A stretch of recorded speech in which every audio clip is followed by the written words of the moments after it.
My throat's fucked!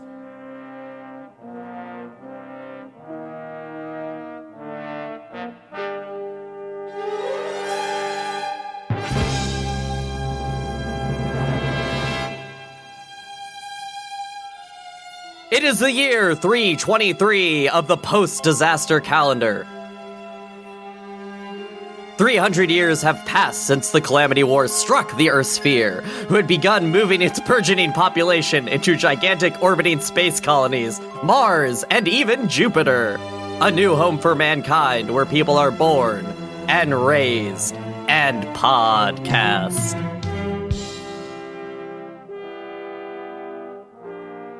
The crew finds themselves not in a timeline they know, but one that is very familiar. War orphans suffering under oppressive regimes, fighting for not only their survival, but a better future for mankind. But like all before it, there's a Gundam, there's a pilot, and there's a princess. The same beats will be revisited, but this time awash in the blood of child soldiers. Perhaps with this entry into the one-year pod, they will find out that even in the darkest times, a harem will save you.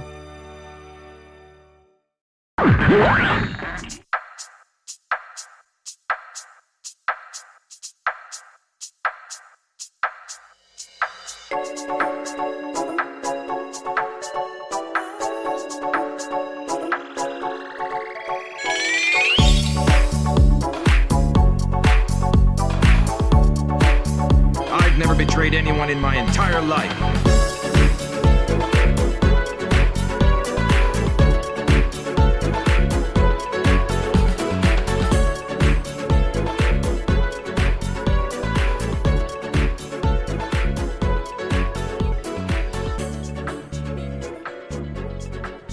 Welcome to On the Shoulders of Giants, a giant robot power hour discussing mechs cross media, their stories, and why we love them. I'm Alice, and I'm joined by Brian. Desperately scouring eBay to find matching clit necklaces for the pod.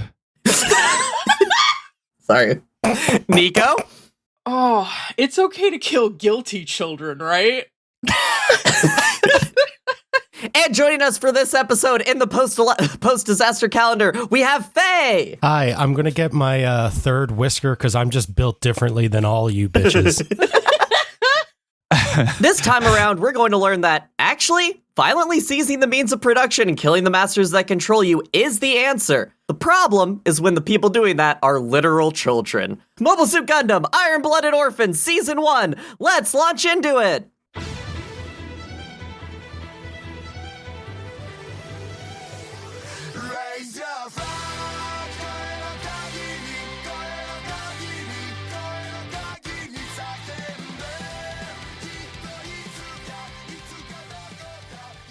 Yeah. Has anyone considered that maybe the kid's vibes were off? Maybe the kid had bad vibes. I gotta tell Vibes you, and Tekinen were rancid. Mikazuki has bad vibes, but I love him. He's my little freak, but undeniably has bad vibes. Mhm. Hey, but Orga, what are we gonna do? Orga? Hey, Orga, what are we gonna do? And why does it involve me killing 7,000 people? We're joined this time, from behind the paywall. Emerging. Weichsel. Did I get it right this time? You did. Faye Weichsel. Faye, who can be found on Blue Sky at FayeFutchAuntie.bluesky.social, and their great work in trans and mech writing can be found at patreon.com/FayeWishI. Oh, you had it. I'm sorry, Faye. Never bet against Alice all in a good. contest to say things wrong. It's those German last names, they're hard. Weichsel! I just have to you yell have to do German the words and I shitty can get it German. right. If you yell it, then that'll work, yeah. Faye Weichsel is here! She is going to tell us about the Union and the Mechs! Okay, I can do that because Germans are white. You can't do that. Faye, welcome to the podcast. For people who don't know, Faye is a proud Union member, has worked in film and TV production, has been a behind the paywall guest with us on the Cars Don't Fly episode 2, Too Fast, Too Furious. And it's just a great poster on the internet that you should follow, and has guested on our Oni-chan podcast, Giant Robot FM. Faye, welcome to the podcast. Welcome to On the Shoulders of Giants. Yeah, thanks for having me. I'm really excited. I'm also beyond stoked to be here to be talking about Iron-Blooded Orphans, which is my favorite Gundam AU, hands down. Yeah, when I reached out to people, this is the one that you picked, and I was very excited because I feel like you're either in on IBO or you're out on IBO, and to find a sick pervert into IBO, I was excited. This is, of course, going to be Season 1. We're going to cover Season 2 outside of the one-year pod, post-disaster. So don't worry about it. I'm going to need us to cover Season 2. I don't know. We'll have talk to discuss about it, how but yeah. everybody's feeling, but I'm going to need us to discuss Season 2. Yeah. But Faye, tell us about your work in film, TV, studio, and in mecha writing on your Patreon. Yeah, so I've worked in the film industry in the camera department for over 15 years. Started as a loader, became a second AC, and then now as a first AC. I have worked on a bunch of projects, just to name some highlights. Person of Interest, Jessica Jones, Pose, Tales of the City. I've worked on commercials, music videos, everything and anything in between. Indie films, big studio feature films, and a lot of television. You touched a lot of cameras throughout the years. I touched many cameras, and then I write mech fiction on my Patreon. The mech fiction is totally free. It's just on Patreon in case you want to throw me a doll hair. But all the mech fiction that I write is set in a universe of my own creation, which is also the setting for Mech TTRPG I have written that I will be releasing hopefully very shortly. And are you Exciting. participating in the jam? I want to get into it. I have an idea for a GM-less mech dating sim that I want to do. That's great.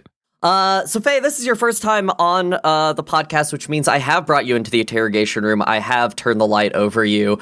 Nico is here. She has brought you Burger King from down the street because we have to provide you food during a 24-hour detention. But I have some questions for you, Faye. Hey, Faye, what's your favorite mecha series? I think my favorite mecha series is probably, I have to say, the one that I have tattooed on me, which is Neon Genesis Evangelion. It's hard when it's tattooed on your body to say anything else, so I get that. What about Eva? Is it just the points in the general direction? Who's your favorite girl from Eva? You can say obviously Shinji. Masato, because I'm a proper pervert. Yes, you are. Yes, you are. The pervert answer, Misato. It hit me at I watched it honestly probably at the exact perfect age. I was in high school, dealing with a lot of, at the time, sexuality feelings, and now I have learned also gender feelings. And the show that wasn't afraid to talk about the absolute messiness that is being a queer teenager, but also just the sort of depths of depression. The other thing also, I am someone who, when it comes to media, I think that if violence is done correctly, it is utterly beautiful in the same way that a ballet is done correctly. I actually think violence in media and dance are really, really closely related, both in terms of kineticism, but also in terms of impact. And the violence in Evangelion is so visceral, but 9 times out of 10 has a real point behind it. This is something I said on Cars Don't Fly. Action is best when it is motivated and character revealing, and it's pretty hard outside of the first couple of episodes for there not to be action/violence in that show that isn't deeply character revealing. And I think it has a lot to say, not all of it good, but just about being human. Something that I learned in film school. Yeah, that a professor of mine said that's always stuck with me is we watch movies and anything, that's on the screen to teach us how to be human.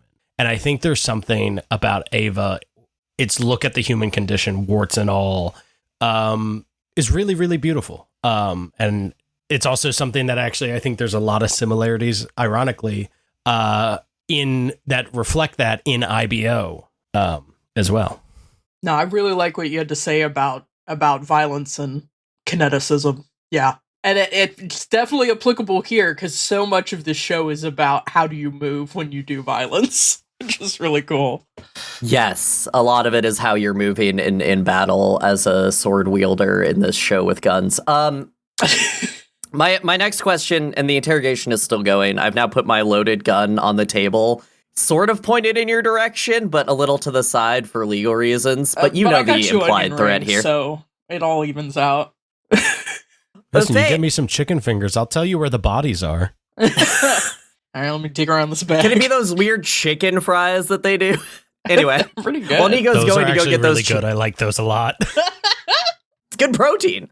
So I'm holding this gun. Nico is running to get chicken tendies for you, and I'm asking you, hey, outside of that, what is it in mechs that excites you? Like, when we talk about mechs, like, I'm very much a standard standing man emoji. Brian's esoteric. Nico is organic. But, like, when you look at a mech, what makes you excited about that mech? What parts of mecha media really get you going? So there's a couple of things. I'm actually looking at my corkboard next to my desk with a couple of phrases I've written down that really epitomize mechs to me. One of them is that mechs turn Shadowrunners into tools of war. And to kind of expand on that, I think something that's intrinsic to the mech genre is that mechs, by their nature, and this is more of a real robot, but I think this applies to Super Robot as well, just a little less so. The sheer logistics that go into maintaining a mech automatically mean you are going to be dealing with large groups of people. And whenever you're dealing with large groups of people, you are dealing with politics, you are dealing with factions, you are dealing with organizational ideologies. And I think that's something that's really unique to mechs in a way that I don't necessarily see in other media. You know, obviously that can be in other media, but it can also be a lot more individualized in other media. And, you know, in also the mech shows I really, really enjoy, that is such a key aspect. And the other thing I have written down is that, and I think this is key to mechs as a genre, is that mechs allow their pilots to perform miracles, whether that means literal in the case of like Evangelion, or in, you know, IBO, which is pretty hard sci-fi as far as a mech show goes.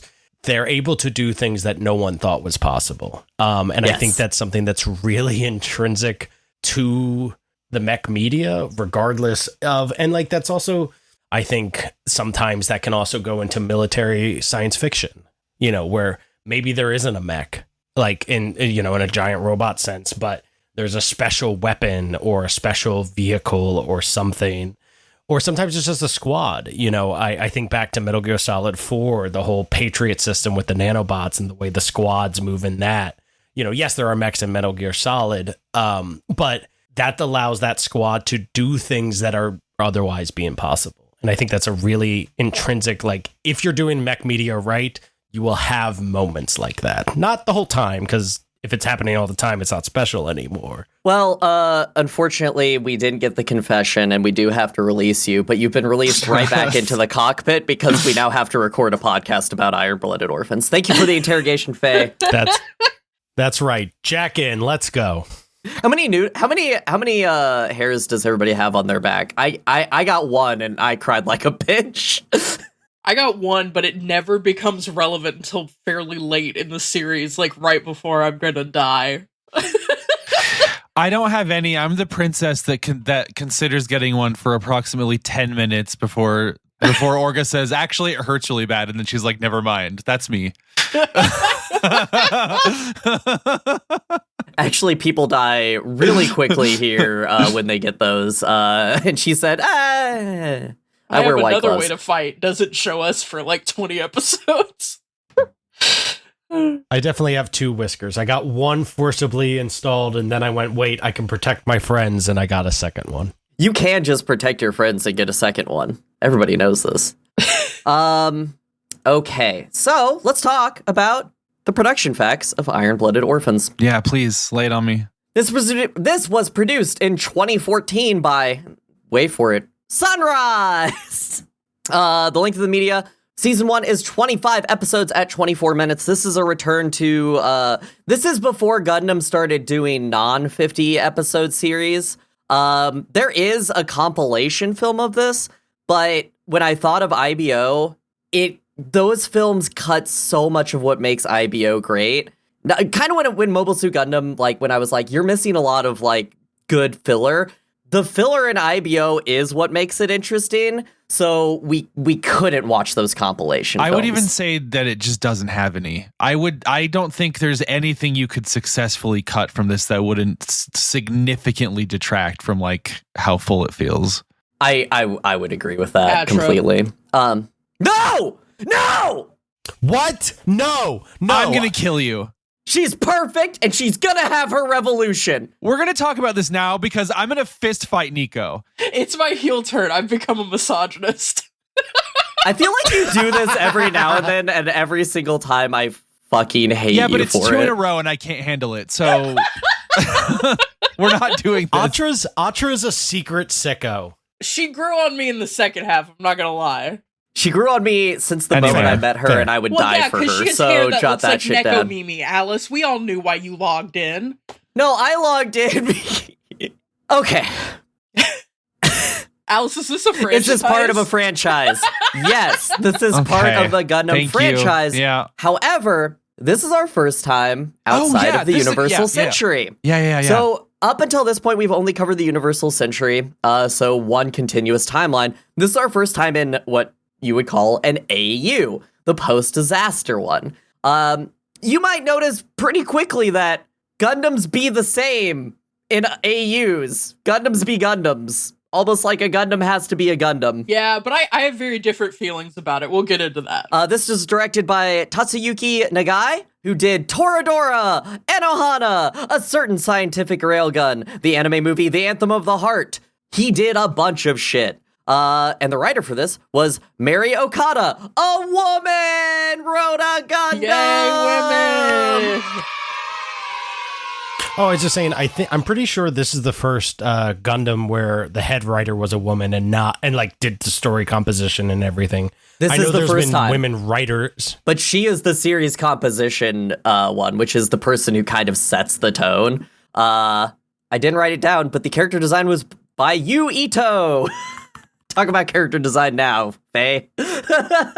I think it's really interesting how outlandish the character designs are in this show compared to how grounded kind of everything else is. This is like, honestly, it reminds me a lot of like Pokemon character designs. Yeah, where, that's a good point. Like, yes. They're really really you're super right about that. Exaggerated, over the top. Cordelia's hair as big as her. I wonder if it's a parasite at times. Then you have the older politician who has like the goatee going one way and then the beard going three other directions. Oh my god. Yes. But it weirdly works. If it taken out of context, it seems a little too cartoonish, but within the show, they kind of, you forget how outlandish they are, which I think is a pretty good goal. I for do this until show. Orga once again uses his hair lick to close one of his eyes for some reason, and I'm like, bro, you can just brush that back. You're suggesting You can that just brush that closes back. the eye. Mikazuki, Orga, most people grew on me in terms of design. I never forgot Cordelia's hair was looked like it was not part of her body. Different shit. I agree. I think it's a Venom symbiote. That never grew on me. I think it's awful. It I love it. destroys me every time I look It's at it. so cute. It's so I was weird. so happy. It's literally for Alice. It's just for Alice. I also think there's that kid, the kid who's like in charge of all the little kids that has like the hair mitt, the persona hair mitt that looks greasy as hell. I do not care for that at all either. Interestingly enough, this is, besides 3 manga, her only character design attribute. Is the Iron-Blooded Orphans franchise. So this is not one of those situations where they brought in another Gundam person. This is a completely out of left field character designer. I didn't mention it, but Mary Okada also wrote, and is her original creation, Oh Maidens in Your Savage Season, which is the greatest coming of age for girls anime ever made. I love it. It's so good. People sleep on it. That's my plug. If you're a young girl coming of age, watch that anime. Listeners? I know that most of our listeners are young girls coming of age, regardless of what age they are. So That's true. welcome. That's right. Mechanical design was done by Naohiro Washio, who is attributed with Heroic Age and Gundam 00. And working alongside him was Kanatake Ebakawa behind Full Metal Panic, Vandred, and Gundam 00. Full Metal Panic is a good pull here. I feel like it explains some interesting design choices, or you can see there's some shared DNA. I'm obsessed with the mechanical designs in this show. I have to say I am forever. The fact that all the Gundams have the tiny little waist strut. That's cinch and waist. They're all it. snatched. They're all snatched, and it looks so good. I can't get enough of it. In reading an article on this, you see it kind of talked about between these two, but their biggest thing was trying to keep a harsh industrial mechanical design throughout the series, but also have the stereotypical Gundam silhouette. And so that's why most suits don't look like Gundams in this, except for the Grezes. But the Gundams look like fucking Gundams, obviously. The producer of the series, Masakazu Ogawa, is someone Gundam fans know very well. He is the guy behind Gundam Age and Gundam 00. This core group kind of moved through Age to 00 and then to IBO. So they kind of... You basically ended up having two parts of Sunrise producing Gundams. You had the core UC group who was doing their bullshit, and then you had this AU that was starting to be done on the side. So they kind of went through them. Gundam 00, we originally had this on the list, but when we were talking about, hey, there's too much Gundam, I made the choice to cut it because IBO's just better. In sentence, that's it. 00 I like for a lot of reasons. One trans character in particular. And the season 2 of that is pretty good. But if it had to be one, it was going to be IBO. So this show, the other thing that makes this show important is this was the first day of simultaneous worldwide release by Bandai Sunrise for a Gundam series. So they used local partners, Crunchyroll in most places, to translate it same day so that it would be released about an hour after broadcast in Japan around the world. This made it massively successful. Spoiler alert, Gundam fans want Gundam as fast as Gundam comes out. It was praised critically for how it showed things that were not yet seen in Gundam, but were alluded to, aka war orphans. Its depiction of child soldiers, and frankly, the absolute horror of war, drew criticism from censors in Japan, so it had to have additional warnings added before the television broadcast. It is currently leading the pack in Gundam MAL scores, only below one other series, which we're going to talk about later, at 8.07 for Season 1, jumping up in Season 2.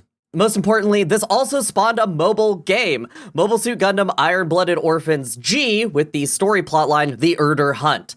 I am so personally offended at this fucking thing. I'm so mad at it. They shut it down because they couldn't fucking manage it. And then, okay, here's the story. I'm doing it right now. I'm inserting it in the podcast. So, are you going to talk about the movie? When they re-released Endless Waltz. In front of Endless Waltz, they released this fucking compilation movie of the cutscenes from the game with minimal additional animation. And it was like basically just one of the characters talking about what happens in the game and alluding to the future of what they're going to do. And it is literally just an hour of cutscenes with some narration over it. And it is so dog shit. Why are we doing this? And the worst part is that they came out like after the game shut down and they're like, hey, people really liked this. It's a cool story. People like the IBO universe. We're going to work on an anime for this because we need more IBO. And you know what they did instead? They made a fucking compilation movie of cutscenes. What the fuck? That's a commercial, right? That's a commercial. For a game that's shut down! It doesn't exist anymore! You cannot play the game this is based on! It's really upsetting because, like, in my opinion, IBO and After War Gundam X are the most deserving of sequels like Gundam AUs that are out there. I know everybody wants the Gundam Wing one, but sorry, After War X and IBO are so much better. They're so much richer. There's so much more People going just on. want Gundam Mars, which is whatever, but we have an entire sphere that by the end of season 2 has such a fertile ground for writing. That's all I'm saying. I have so many thoughts about this and Gundam AUs that we can get into later. But I also have one production thing. If you, Alice, do you have more? This was the end of my production notes that I wrote down for this. I just wanted to shout out the composer, Masaru Yokoyama, because the music in the show fucking goes crazy. It's so good. And the other thing that I just wanted to shout out that I guess people talk about with this a lot is that Yokoyama used like improv stuff to give the soundtrack like an industrial sound. So he was using like deck brushes and buckets and stuff in the soundtrack to the show. Oh, cool. Stomp shit. Yeah, he was doing stomp shit. The orphans are doing every time an orphan is off screen, they're doing stomp. No, they're doing two things. They're doing stomp or they're tagging the fuck out of their ship. Or getting blown up off screen, okay? Yeah. The music brings up something I wanted to mention that I think is like, I did not realize this the first time I watched it, but then I read a couple articles, and one of the things I read was that they really wanted to have a sort of Renaissance or medieval theme to this show, but not make it overt. And you can really see that. I think where it comes through the strongest is in the music. Horse. Oh, I was gonna say horse mech. The horse mech, but also the noble houses. Tekkaden is basically a sci-fi version of the Black Company in some ways, a merc company. There's a lot of things like subtextual, but also like in the organization of this system. The war, and by system, I mean the setting that allude to that, Tewas being such an important faction is basically the merchants of the setting. And also, I cannot believe that it took until 2015 for organized crime to be a major plot point and faction within a Gundam show.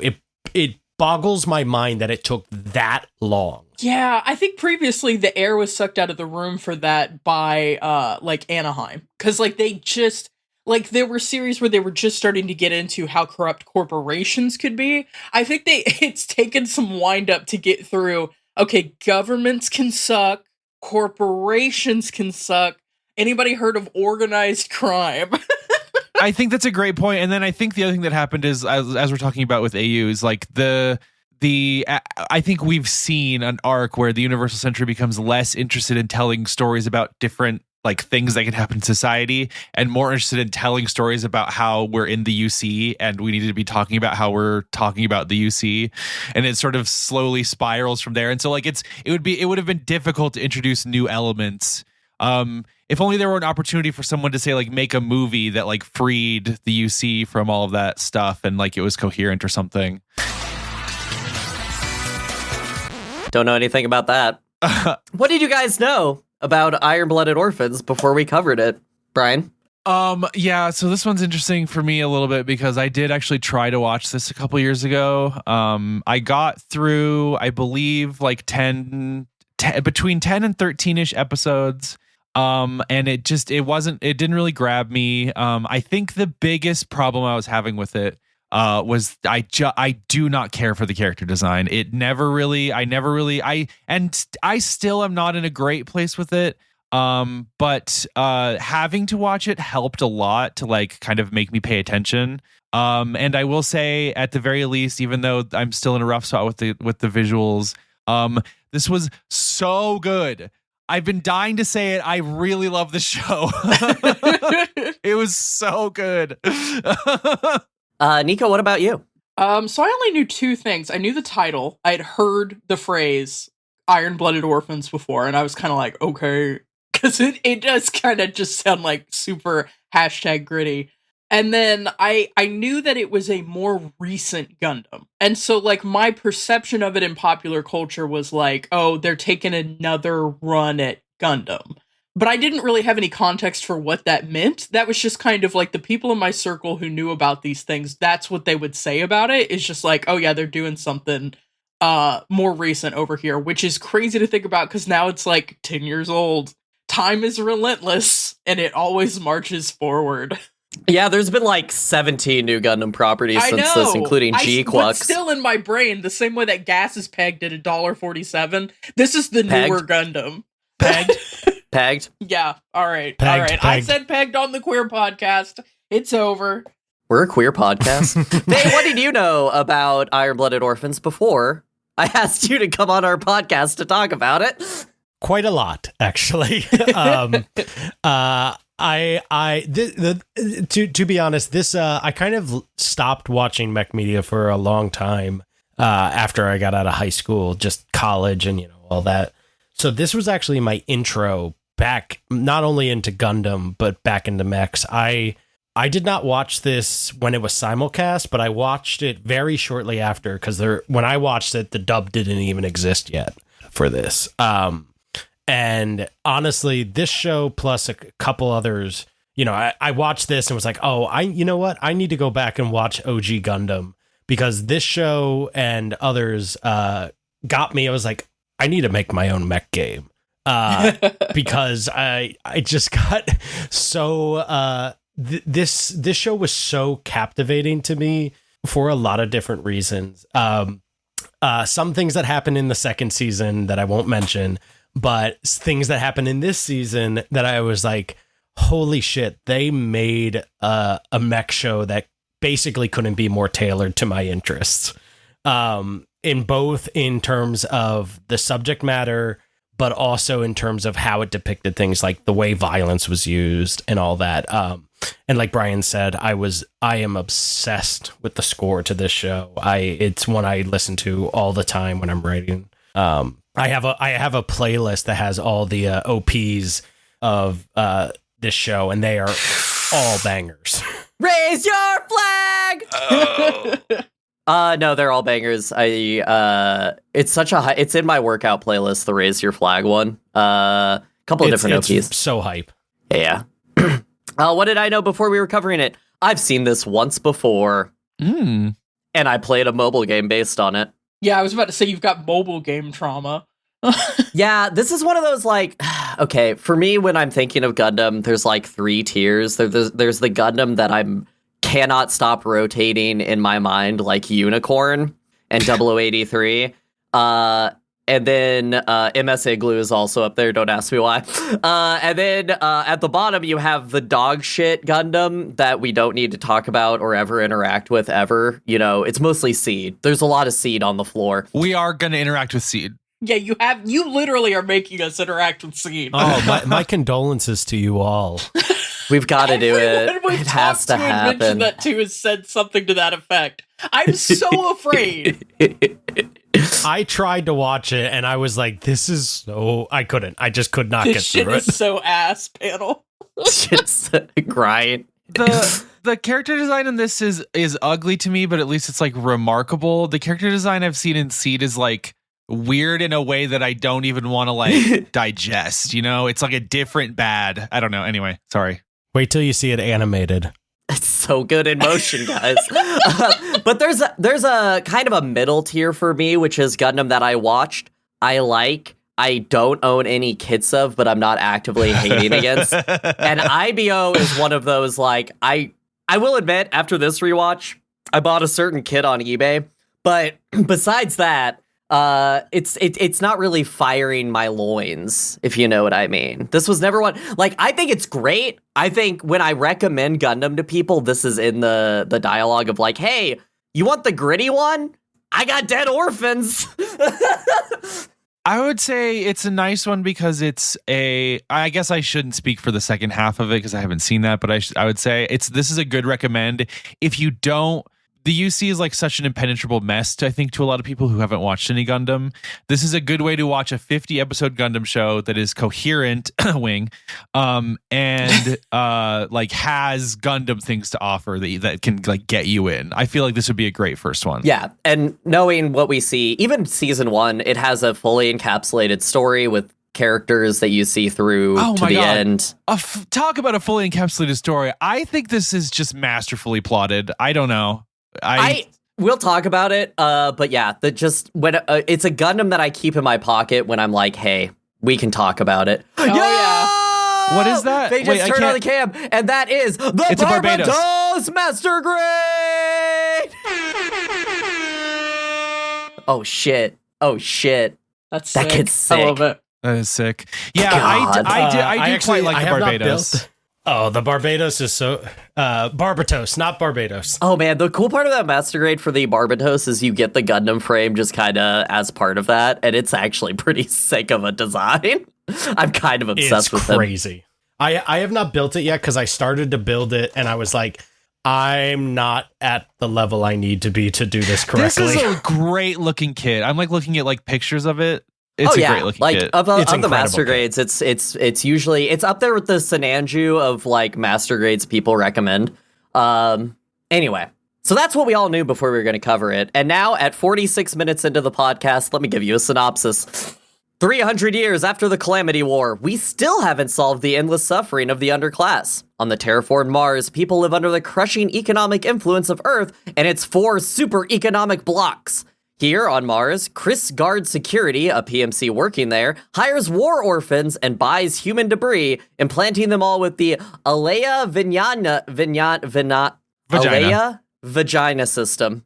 Vinyana system. The Alea Vinyana system. A system from the war that is an organism nanomachine interface for mobile frames, which they use to pilot mobile workers for expendable missions. The third squad, led by Orga Itsuki and their ace pilot, Mikazuki August, is just trying to survive and are being treated like actual garbage. At the same time, a plot of sphere-shattering proportions arrives in the form of Kudelia Ina Bernstein. The first... Hey, when you were growing up, was it Bernstein or Bernstein? Oh my god, I'll kill you! The first noblewoman to ever think, wait, maybe the people are suffering. Kudelia Ina Berenstain. Berenstain. What ensues is a Gundam-esque journey where our intrepid band of knights overthrows their oppressors, gets a ship, and takes this noblewoman all the way to Earth so that she can win half-metal material rights for the Martian people. They shed their old name, becoming Tekkadan, and forge a path of friendship and bonds, all while the dastardly Galahorn tries to stop them. Throw in an entire Char-like subplot, give us some impactful deaths, and increase the power of the titular Gundam over the series, and maybe you've got yourself a stew. We end the season with Tekkadan completing their first job and a world on the precipice of major change. And with that, we'll head to the break. Brian here in the break, and you know what that means. Announcements. Actually, first, before we get to that, don't forget to check out osgpod.com for visual aids and just an all-around excellent podcast companion website. And definitely don't forget to check content warnings in our episode descriptions. Vital public infrastructure we're providing here. The only other thing I have here is you can subscribe to our Ko-Fi at ko-fi.com/osgpod, where for $1 a month, you can hear Alice, Iris, Jay, and I talk about the Fast and the Furious franchise. That podcast is called Cars Don't Fly. It's a very good podcast. We are all kind of on our biggest, most elaborate bullshit with it. I do tons and tons of research for it. We have guests lined up for the rest of our episodes. It's been so much fun. If you've liked any form of OSG content, I promise you'll like this. It is just like an upgrade because we're getting paid for it. So even if you hate cars, like I do, I hate cars, and I'm running that podcast. So trust me, it's worth a single $1, I promise. So ko-fi.com/osgpod for that. We only spread through word of mouth. We really don't do advertisements. So again, just tell your friends about us. Go to osgpod.com, share us on social media, follow us on Blue Sky, have fun with us. Touch us through the internet, touch our faces through the internet by clicking like on stuff, you know. Okay, go back to the fucking show now. God, bye. Jesus.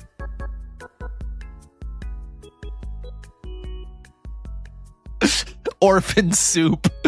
Well, they do make that a couple of times, so... Yeah, they do. I'm pissing before we talk about things. Okay. Jesus Christ. She's going to drink. We should talk about this at the top. They're a throuple, right? I'm not crazy. Who? No, you are not. Name names. Okay. I don't need to. You're not That's crazy. how much they're a throuple. No, but there's the decoy thruple, and then there's the real thruple. The throuple that I'm thinking of is Mikazuki, Kudelia, and Atra. Okay, yeah, that's the... See, here's the thing. Orga is in there somewhere, but it's like a quantum level. No, so I'll repeat this when Alice gets back, but Orga and Mikazuki are a platonic, non-sexual handler-hound relationship. Yeah, literally. Yeah, and I like that for them. 2015, I can't believe we're getting these incredibly... Is it weird to say, like, wholesome and healthy polyamorous relationships all over the like painted on the walls? I struggled a little bit. We'll get into it. So I've broken this our discussion of Iron Blooded over in season 1 into 3 parts, kind of loose, but I think there's kind of 3 narrative arcs that we can work with here. Yeah.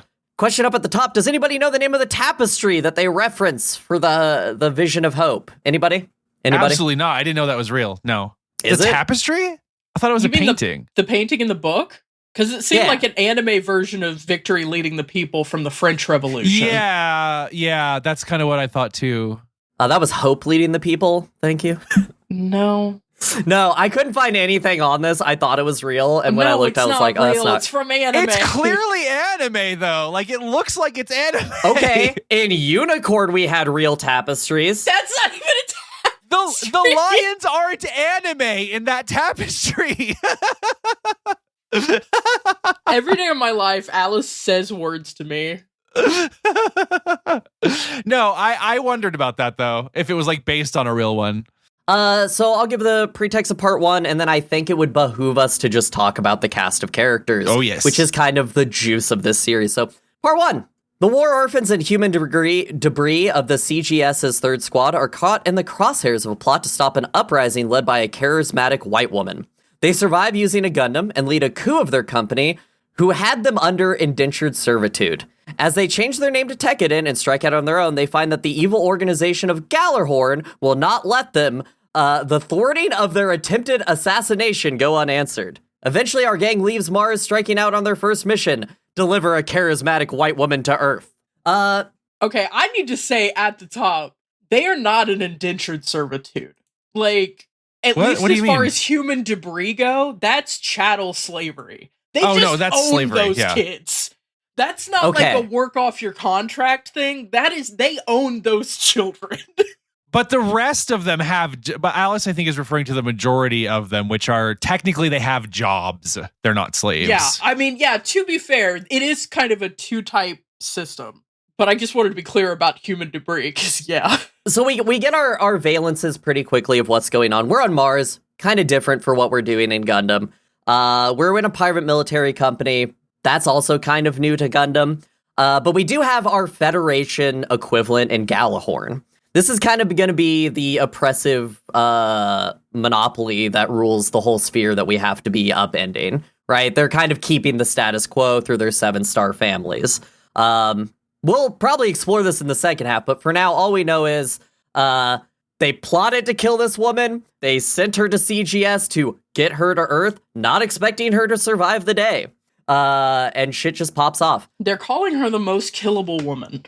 The most The most ransomable, the most kidnappable, and the most killable woman. So let's talk about our cast of characters. We're gonna start with Tekkadan because that's, you'll never guess, our main characters. Whoa. So we're gonna talk with our Gundam protagonist, Mikazuki August, who is a 17-year-old orphan who works for CGS and has 3 little hair sticks on his back. What do y'all think of Mikazuki? Okay, my whole arc with this show is the we're so over, we're so back graph, because there's so many points where I'm like, I don't know about this, and then I'm like so back. I end up we're so back. Like, I ended up very high on this season. But especially in the beginning where they're setting things up, I was like, I don't know. But from the beginning, I'm obsessed with whatever the fuck is happening between Mikazuki and Orga. Like, that relationship, one, it anchors the show, period. It's in all the openings and endings, like, yeah. But, like, also, weird fucking little guys. Mhm. I like Mikazuki as like this weird cipher of a character who's like, okay, is he just like traumatized? Is he just weird? Is he just a little autistic? Is he, as all Gundam protagonists should be on some level? This guy's got tism. He's got, and unlike other Gundam protagonists, he has the killing autism. Yeah, It's his special interest is murder. Yeah.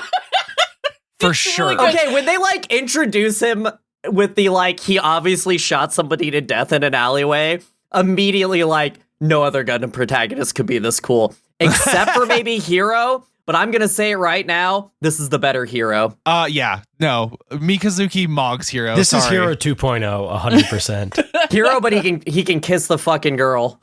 Yes.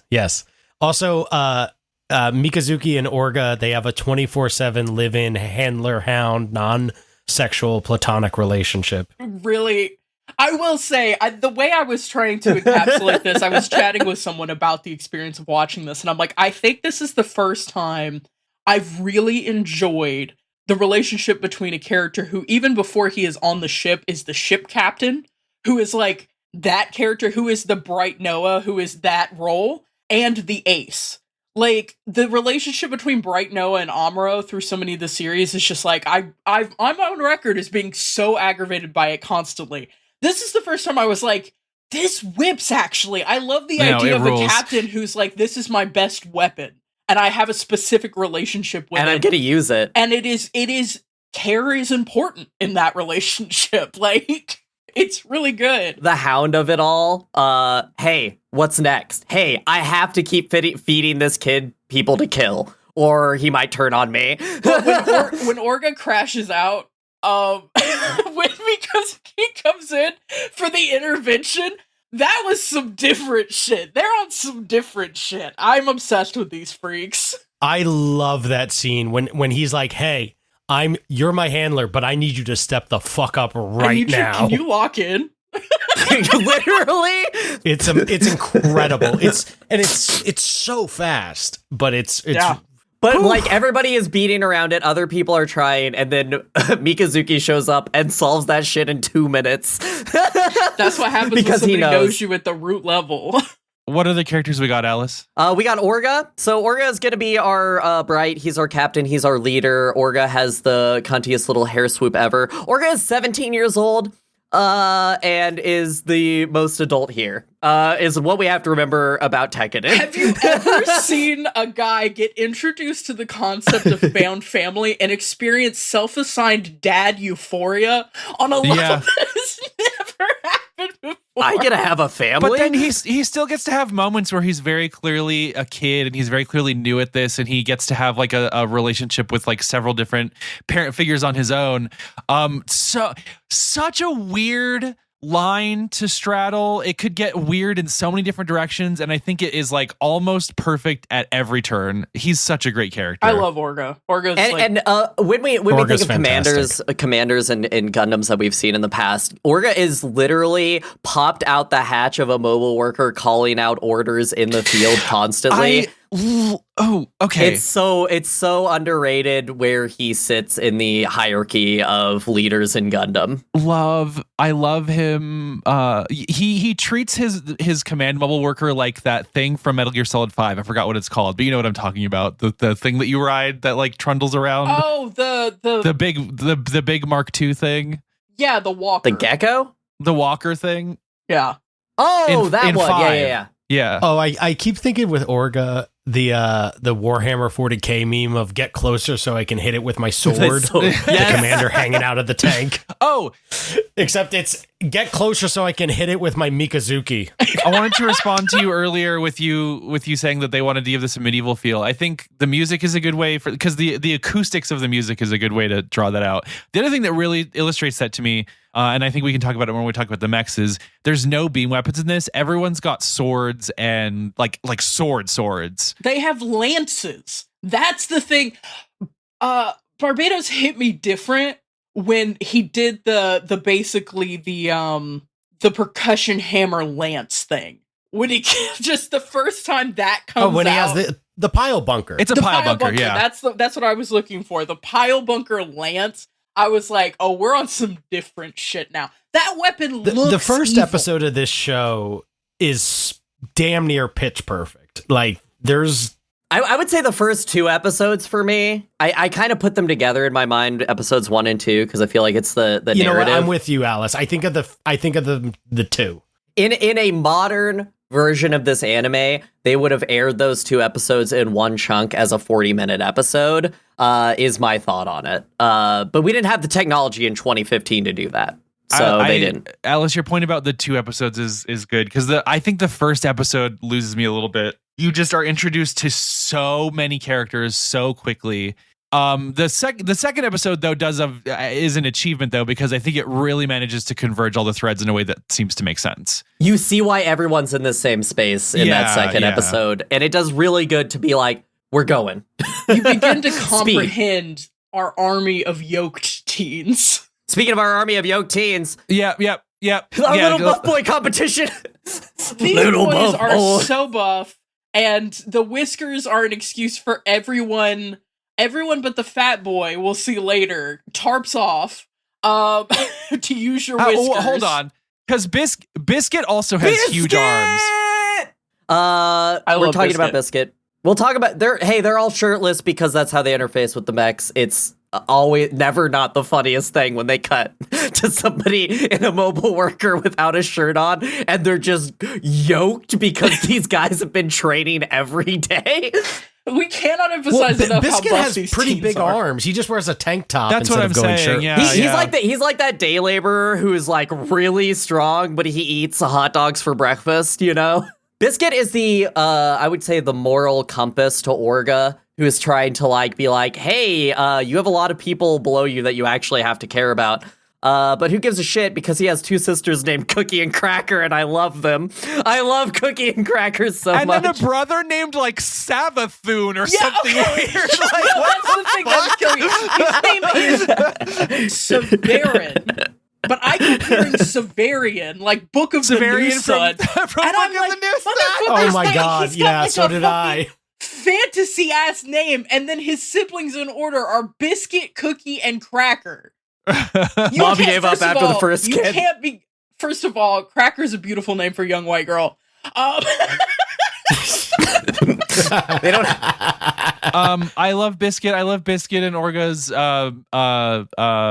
Yeah, his plot is great. I love him as a character. I will say I like Biscuit not just as the moral compass, but Biscuit is the one who has I think the strongest sense of what a healthy family dynamic might be. Like his brother comes up later, but like compared to everybody else whose perspectives on the world are so fucked, there's whatever Mikazuki and fucking Orga have been handler hounds since they were like 6 on screen. Like, that's not normal. Everybody else has got weird shit. Even fucking Kudelia, who we'll get to, like, has a fraught family relationship. Biscuit is the one who's like, hey, everybody, you know, my family has to really work to get by. I want a better future for my sisters, but, like, we love each other, and, like, I love my grandma, and I love my little sisters, and we care about each other, and there are things you should prioritize when you have an actual family. Again, fucking Orga gets found family euphoria when he's introduced to the concept, but Of Biscuit's found the one family. who's like, hey, hold on, family can be different. We need to focus on this. Can I pitch something for the character discussion to kind of maybe streamline us a little bit? Instead of going through every Tekadon character, can we just talk about our favorite ones? What's our favorite? What's your favorite shirtless boy? Can I have the I want to pitch 2, which is Yamagi and Norba, and I'm holding them together gently because You'll have to tell me which ones those are, because I love them all. The gay blonde boy and his lover in the mech, who he's like constantly yearning for. Yeah, okay, that's fair. Yep. Yeah. Their whole I plot. love those gay boys. They just have moments in the side where he's figuring himself out, and I love it. Shout out to Takaki, who is just a trans girl who hasn't transitioned yet. I'm calling it. She's the one with the 2-tone hair. Oh, sure. The genetic 2-tone hair? Yeah, the genetic we see 2-tone his hair. little sisters later, and they also have the Genetic 2-tone hair. haircuts in this show are insane. When Yeah. they showed baby Yeah, they are. Carta, I'm like, no. That's not a haircut that you had from birth. Since no one's mentioned him, I want to point out Guts is in this show. Oh yeah, Akihiro is one of my favorites. Yeah, Akiro Atland. It's just Guts. He's just Guts. My favorite part is he's like constantly competing against Mikazuki, and Mikazuki doesn't even see that. I think he kind of grows out of that, but my favorite is Eugene because I think Eugene is a very harsh and unlikable person, but like he has so many moments where he's like there are so many moments in the show where it's like, oh, this is a Star Trek. This is 100% a Star Trek bridge crew. And Eugene is the XO, and I really like that role for him, and I love all the stuff he gets to do. So that's my favorite. I also like how Orga pushes him as a character to step into a role of leadership that he was not ready for, and is like, no, I need you to pilot. Because like they have a couple of interactions where he's like, Orga, you can't go out, you're the leader. And he's like, well, then you got to do it, Eugene. Yeah, I love that a lot. I have to say, of course, I immediately, as a fat girl, I bonded immediately with Biscuit because I was like, okay, I feel like you're going to be going through it. I will say, to the credit of the show, a lot of fatness is used as like a indicator of evil or decadence or whatever, like in most things. But you only really get one fat joke at Biscuit's expense, and it's this throwaway line in the scene where everyone's being fitted for their formal robes for the Brotherhood ceremony, and one of the wives is just like, you're too fat, and he's like, come on, man. And it's like, I appreciate that. Like, for the most part, Biscuit is respected as like, for his fucking name is Biscuit, which I don't love. It's like, of course the fat kid's name is Biscuit, but like, I really cared about Biscuit.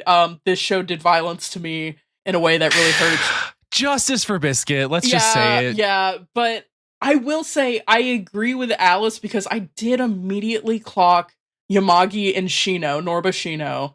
And I was like, this is interesting. Little gay boy has gotten a crush on one of the more loudly yelling heterosexual. And I'm like, that is a dynamic I've seen so many times in my life. Oh no. That solidifies in such a weird moment, right? Because to talk about it, like when you really see the longing stare is when they're first going into orbit. And like, I feel like 3 other crushes and ships have scenes in that moment. And it's like, when our spaceship lifts off, we all come or something. Like, what's happening that everyone's suddenly falling in? There's a part of the narrative where they're talking about, feelings for other people and stuff like that. So it does kind of fit, but it is very much like, in a way that Gundam plays with homosexuality in a, hey, we're in anime and we need to appeal to as many markets as possible. This is kind of the first time we see it on screen in a... I would say, like, this feels actualized. Like, I don't think it's subtle that he's yearning for this guy. So I want to say one thing about Shino. Shino, to me, doesn't... So, it's interesting you thought he was heterosexual, because, to me... Because he yells about breasts seems so like much? that sort of... Those earrings? Well, no, he seems like that... It's the earrings, but also, he strikes me as the masked gay guy who talks about women to hide the fact that he's gay. Oh, I love tits. Big soft because tits. He Those are my the favorite. Most about women out of any of the other kids. And I think the other thing that's really important to remember, like we said earlier, all these kids half of these kids are indentured servants. Half of them are literally slaves. They're all teenagers who are maladaptive as hell, yes. who have never had a chance to understand these things. So I think there's a little bit of, actually, with Shino, a little bit of comp het going on where he's like, oh, well, I guess I have to like women. But like he talks about them in this exaggerated way compared to, Akihiro has a flirtation with another character, Laughter, that we'll talk about in a bit. Laughter. But like, and that one's a lot more natural. Yeah, it is. I want to bookmark that. I want to talk about this stuff in relation to the harem, which we'll have to get through characters to get to. We'll get there. One last thought on Norba is when because I'm pushing the narrative. When him and Eugene go to get laid, only Eugene gets laid at the brothel. Mark that down. Note it. Clock it. Sure. Last person that we need to talk about is Atra. My only thought on her is she is the same age as Mikazuki. It's a meet cute. I love her so much. Also, her hair is obviously supposed to imply dog ears, not cat ears. Nico. Yeah, I got dog also. I don't care enough. Atra was a poor... So we learned that kids on Mars just fucking die because there's no social services. Late game's capitalism wins again. And she worked in a brothel, and they bullied her, and then she got a job with a normal lady and fell in love with Mikazuki and joins CGS to be close to them. The end, that's her whole character Well, plot. Mikazuki got her the job. Here's Kudelia and Fumitan. They're lesbians. No, it's a lot more complicated than that. I don't. Oh, sorry, they're toxic It's so lesbians. complicated, but it's so interesting. Yeah. Yeah, maybe I'm just too a gay male, but I didn't really read them as like romantic at all. There are moments, I think. Oh, I don't think but they're romantic. yeah. It's complicated by the relationship that Fumitan has, both as an older woman, but also as what she turns out to be, which we can get into. Yeah, Fumitan doesn't have a official age, so that's a fun fact. You get to see her as a grown adult woman with a child version of Kudelia. She's so very she is clearly an older adult. woman. Yeah. I like Kudelia as far as blonde women in Yeah, Gundam who are princesses. Kudelia, you brought her up as a package with Fumitan. Kudelia is our... Listen, I haven't watched much Wing. This is Relina Peacecraft Yes, again, right? it is 100% that. Yeah, yes. it's 100% Relina take two. She gets to I think Relena is a little bit of a stagnant character, and I think that you can really see Cordelia learning lessons and like gradually changing as a person.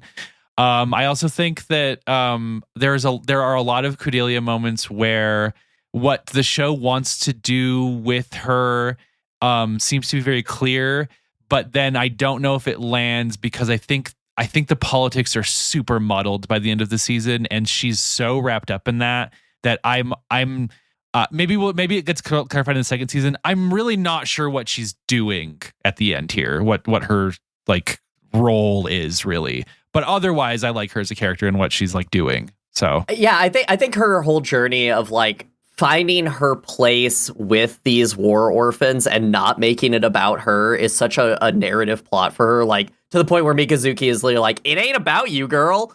These people died and it ain't about you." yeah, I They think were gonna die. Relena never learns that, right? Relena's all like above it all through the end of Gundam of Endless Waltz, whereas I think this show is very quick to be like, there's a class discrepancy here between you and these orphans that you can't just sidestep because you want everybody to get along. Yeah, and I think you know what I mean? Like you said about plotting, Brian, like the pacing on this is so good. Like, because at the end, when you see her, I think it's the last like 2 or 3 episodes, you see her wearing the Tekkaden jacket. It kind of feels like a victory where it's like, oh, you actually did earn your right to wear that jacket. Yeah. Like, you have gone through it with these boys. You are part of this family in a way that like felt really good as a character resolution and like a symbol of growth in a way that I liked. I like Kudelia as a character. We'll have bigger gender thoughts to talk about, but like, I like her very much. There's Faye, I know you have something. There's a scene later where a character, a very minor character, reveals that her hair has been a wig the whole time, and I really wanted that to happen to Cordelia. So there's a early scene, and I think it might be the first scene that Mikazuki and Kudelia are by themselves, but where she's like, "I want to shake your hand to show we're equal," and like she takes off her glove, and then Mikazuki has a dirty hand. And he's like, "Well, if you have to even shake my hand at all, we're obviously not equal at all." And it's such a good starting point to show where Kudelia is coming from. Like, she basically starts with I want to take photos with the orphans to raise money for the orphans.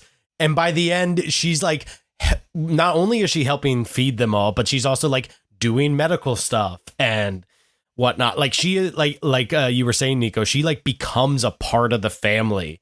Where in the beginning she is the client of them. Yes. And that growth, like, she is not even the same, like, let alone getting off of Mars. When she leaves Mars to when she gets to Earth, the arc there alone is so changed. She basically does like a 180, and it's really, I think, really well done. And like you were saying before, Brian, the compilation, like the meat of this show is all the intervening parts that show this growth, and if you cut that out, she just changes. This is the moment I'm going to deploy the fact that the video game based on this, Iron-Blooded Orphans G, does have unique suits for both Atra and Kudelia. And I would now like to show you their please. custom suits. I want to see. Kudelia's is the man roadie there on the left. And Atra's is literally the Atra star icon Hayaka. In the name is a little star emoji. Atra's. Oh my god, look at it. Now, I have kind of forgot to show you the back of it, which makes it even better because she's got a little teddy bear back there. Wait, She's no, got a little teddy sorry. bear. I might be confused. Which one's the red one? Whose is that? The red one is Kudelia's. Oh no, I love Kudelia's. Atra's can bite it. I hate that fucking thing. Get out of here. Yeah, gender.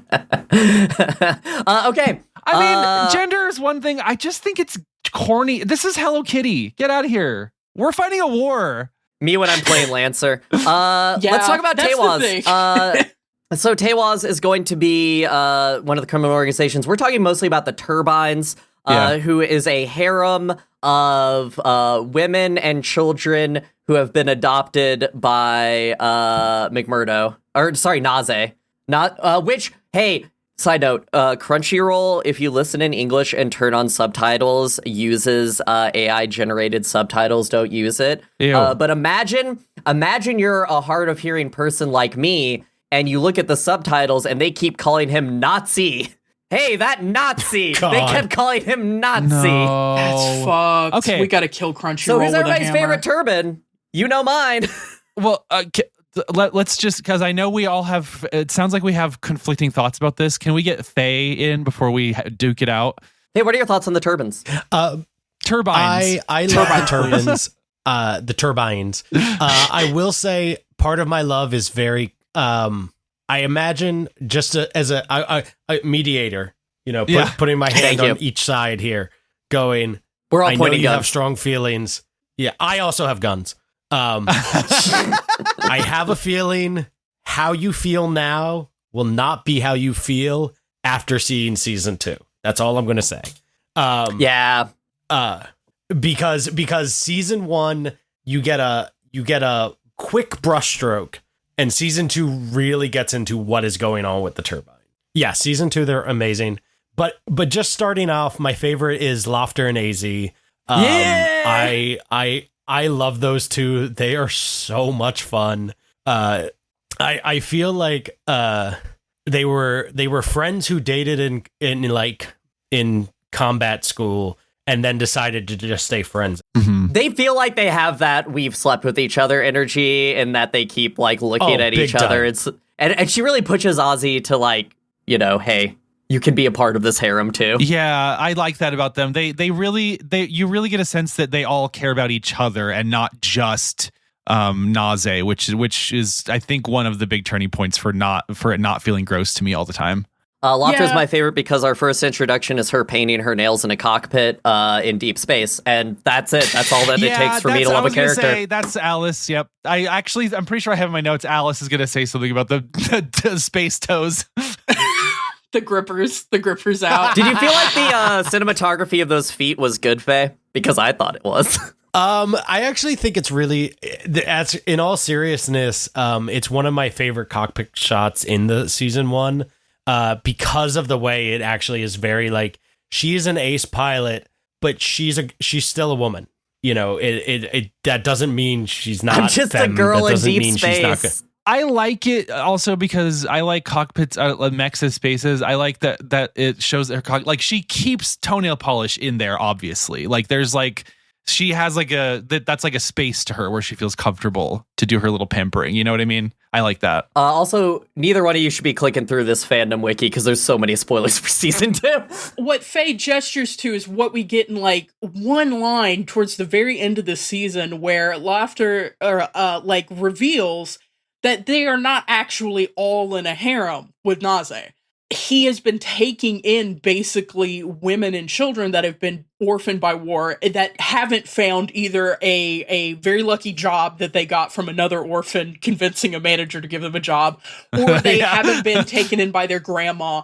Women who have been, and especially it seems like adult women or young adult women, or maybe women who had teenage pregnancies or whatever, they are coming to this ship, and there are a lot of very competent women. And the way that Naze just plays it off is that he has a harem, and some of the women are involved with him. but it's like they present it as it's easier for us to just say that we're a harem than to explain that like what we're doing here is we have a ship full of very competent women who are doing these different jobs, which I kind of appreciate. But I mean, we've talked about this before. There's the Watsonian and the Doyleist, right? On the Watsonian level, this is a very interesting way to talk about like where have women ended up? Because like in the early episodes, there's a point where Kudelia is giving a speech and they show like stills of orphans suffering, and there's like starving kids who are having to do trash collection, and then there's just one shot of a bunch of girls in dresses standing in an alleyway. And there's nothing that's like, there isn't a John actively propositioning them or whatever, but the implication there is like, where do girls go in war? They go into sex work. And it's like, I like this as a contrast and almost a lampshade on it, because it's like, oh yeah, they've ended up in a harem, but it's more complicated than you think. On the other hand, from the Doyleist perspective, from the point of view of the camera, welcome to TNA. This is just, we're getting TNA. We've been seeing too many sweaty yoked teen boys. It's time for TNA. And like, that is frustrating for me as a woman, especially like, we've talked about this before, that there can be kind of a divide in how you feel about how women are presented based on like your life experience and where you've come into femininity. And like, for me, it is not powerful or cool to see a woman painting her toenails in a cockpit in a series of contortions that are mostly about seeing both her ass and her tits at the same time. That did not hit for me in the way maybe it hit for y'all, because like that has been my entire life with that kind of vibe of just like everything I've watched has been TNA, and I've had a complicated relationship with it as a lesbian, right? Because it's like, well, I love to see TNA. Unfortunately, it also makes me feel bad. So I just want to clarify, it's like, I'm not just like hating everything that's happening. I like a lot of these characters. It's just like, I am always going to have the perspective of like, there's a very interesting thing that's being presented in the series about what makes the sexes different. There are only two, and what makes them different. And there's not a lot of meditation on that, but there's interest in it, especially when we see like Kudelia and Atra go to the nursery on the Hammerhead to spend time with babies. And they kind of sidestepped the girls are only in charge of kids by having Takaki be the one who is like the kid wrangler, which is why it was really funny when Alice was like, that's a trans girl. And I'm like, interesting. Why would you think that? Weird. But like, they're doing some different stuff, but we're also seeing a lot of the same stuff. But then there's also some really funny real stuff, like when Kudelia has to go to Costco to buy detergent because the ship smells bad. They literally go to Space Costco. They go to Space Costco to get deodorant for 500 boys. I should apologize. I didn't mean to frame Nico as the Killjoy feminist. One of the things that I was thinking about with this too is I was recently talking with someone about Tenchi Muyo, which is like a classic, like I think in the fandom sense, acceptable harem anime. You know, like people talk about it because it has so many artistic qualities that kind of elevate it over just like having being a harem anime. But it still has all the trappings in that every female character, they have their own thing going on, but their entire story pivots on Tenchi, right? And I think one of the things that this does really well I guess I overlooked a lot of the camera stuff. Because to me, like the opening shot here of Laughter is, I rolled my eyes, and I rolled my eyes when I first learned what Naze's whole deal was. But then I felt like that stuff faded away. I felt like even the lady who's wearing like denim shorts and a cutoff, like, oh, you mean the lady shirt, with the same snake-shaped scar down her chest as the boss? I didn't notice that. Is that real? I didn't notice that at all. I love Amita. Oh, she is my favorite out of all of the ladies on the Hammerhead, because she is the XO to Naze's captain. Yeah, but I felt like even her, who's like everyone else gets to put on a pilot suit eventually, but she's always dressed like that. I feel like even she got she puts on a pilot suit. I didn't even are you notice talking the about the blonde with the corkscrew curls? No, Alice posted it. I'm talking about. She pilots in that first fight with. What I mean is like she gets a lot of moments on camera where she's not just ass first. She gets a lot of moments where she's like, there's a scene where her and Laughter are hugging Naze that I thought was like genuinely looked sweet. You know what I mean? There's like some genuine affection here, and I think the show is very, very interested in different types of families in a way that I felt like was so refreshing that it wasn't afraid to talk about this, which is, you know, Watsoni and Doyleist aside, I feel like narratively, like this wants to be an acceptable face value this is a way people can be.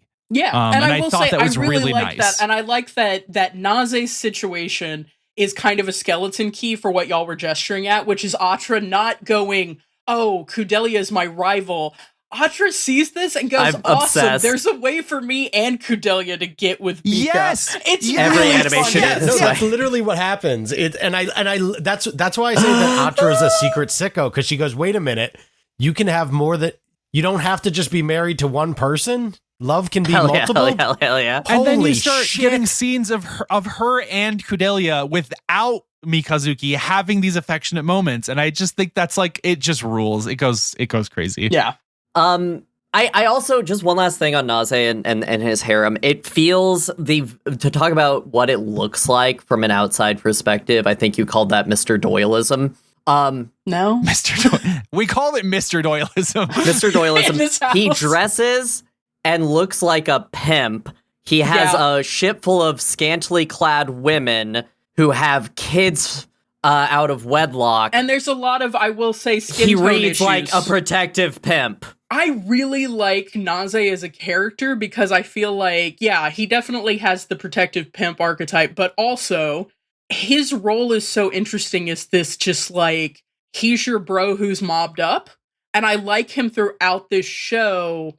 Like, again, Amita ends up being like the command bridge officer, and then he ends up being the person who Eugene. takes the calls. Like, he's the one who arranges things. And like, I end up really liking him and Orga's. Like, the way that they interact is literal, like, brothers who've sworn to each other. That's It's the like meat really of him to interesting. me. Yeah. So, like, again, we talked about initial impression versus later impression. My initial impression was like you, Brian. I rolled my eyes. I was like, great, the harem ship. And then later I was like, actually, I'm just like, Naze is cool. I hate how this was deployed and what it is for in terms of TNA, but I do like them as a concept. What if your ship was a polycule, but also not completely a polycule?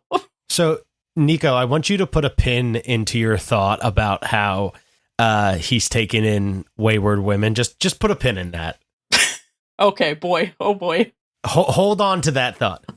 They have an accountant. Her name is Maribet, and she wears very sensible space flats, and I love her so much as a voice of reason. The end. Do you ever add a CPA to your ship, but also she has, like, first aid skills? You went to space without a doctor, you fucking idiots? I'm a CPA and a med student. She's the CPA from the agency where they all took a really intense first aid course, and actually that makes her a doctor compared to these teens. So the thing I wanted to say, what I love when Tekkadan meets the turbines in the first fight they have on space, and when Naze realizes that while they crashed into him, they deployed a team onto it, and there's this like, you son of a bitch, like such like appreciation for how wild these kids are, and you can almost see him like. It's almost like that Step Brothers scene of like, did we just become best friends? Yeah. yeah. It really is. So It good. really is. Going on. And then the other thing I want to poll, because I go back and forth. Do we think Maribet was intentionally spying on Tekkadan when they were getting shit-faced? Or did she literally just happen to be at the bar? I think she was at the bar, and it's normally a quiet bar. Because She seems like the type of CPA who clocks out at 5 p.m., goes to the bar, and drinks 3 glasses of red wine by herself before going home to her cat. And then is very entertained by a group of people who are very clearly drinking for the first time in their lives. So we all think she just happened to be there, right? I think so. Yeah. I think it was a plant, but just because it feels like one of those we reveal it as a plant later things. She's kind of a Nina Purpleton to me, not just in the outfit and the hair, but in the way that like she kind of has this late game. She has a moment later on when towards the end where she like kind of seems to finally realize that the kids doing violence is bad. She's so late to it, brother. No, I'm going to defend her. I think she, up until that point, it was acceptable losses, but when they're like, we are literally going to send all of us to die so we can complete this mission, she's like, hey guys, maybe now's the time to pump the brakes. Maybe this ain't it. I think in some ways she, sadly, once Biscuit passes, she sort of tries to be the conscious of the group. Like when they're all fighting out in the snow, she's like, get the kids back inside. we just saw a dude get splattered because he got hit. She's trying to be this like, hey, maybe the kids who aren't actively fighting should not be just out here. And then later on, when like it's, oh, we're all going to die, she like has a fucking conniption. But then the older mechanic's like, yeah, I agree with you, but there's nothing stopping these guys. They're just Nadi's our mechanic for Tekkadan. We haven't talked about him. He has metal feet, and he's just kind of here. And the worst facial hair of any character of all time. It's truly cursed, but I like him as like... He's good. Orga is the dad, and he is the grandpa, and I love grandpa. We have to talk about Galahorn. Yeah, fascism. Real quick, there's 3 people who really matter to us. Everybody else, well, there's one guy who we shove into a tube, but don't care about him. We have McGillis Farid, who is the leader of the something Bureau. Hey, it's Shar. Shar's here. We have Shar. But the most twisted sicko Shar. Yeah. Ever. Oh, he is no sicko holds derogatory. I am fucking doing the thing I want to do. I like him. As far as Shar XPs, I like how fucked up this guy is. He is nominally a good Char. He's thematically a good Char. I think I find him sometimes very funny. I think that the fact that his mask and wig serve literally no purpose but for him to take them off when he tells his little twink who he really is. They literally, Mikazuki clocks him without even seeing him. That's how useless the fucking mask is. But no, can we talk about, I believe Mikazuki, if we want to talk about textual hound shit, Mikazuki can just smell shit that people can't. He's frequently huffing his bracelet for like a hit of Atra. At one point he finds Atra's shoe and just smells it on screen. And he clocks Chocolate Guy without even looking at him or hearing him speak. And then he's got an absolutely awful lowly thing going on where I had my finger paused over the forward arrow because I was not ready to watch any more of that than the show gave me. The show gave me more than enough of those scenes. We're done. We fucking get it. Okay. Oh my God. I like this take on Mineva Zabi on an arranged marriage kind of thing with it. No. In that like it's really like, oh, it's just a consequence. That's just the issue family heir after I'm done with it. And I'm just using her as a piece. It's atrocious. I mean, it's clear that's what's happening. Rancid. But he plays into it so much, and the show plays into it so much, especially because you know that the scene at the ball is just the on Isolina thing, just replaying almost scene for scene. But that's a child. Yeah, but that is was an adult woman. I was talking to someone about those scenes, and it is, like you said, it is fucking rancid. Yeah. But I think what's interesting is that the show treats it as rancid and has like totally, bit characters talk about how it's awful. But it's also like, what's interesting is that it's seemingly permitted. In the way that royals are fucked up. It's like, that's just what rich families of the 7 stars do. Is a thing I want to put a pin in is when we see Farid's dad talking to the one politician lady, the one who has the wig. I'm just we can call her the wig. Yeah, you can just call her wig. She doesn't matter. Did you notice who else is in that car? No. Farid, I think his father.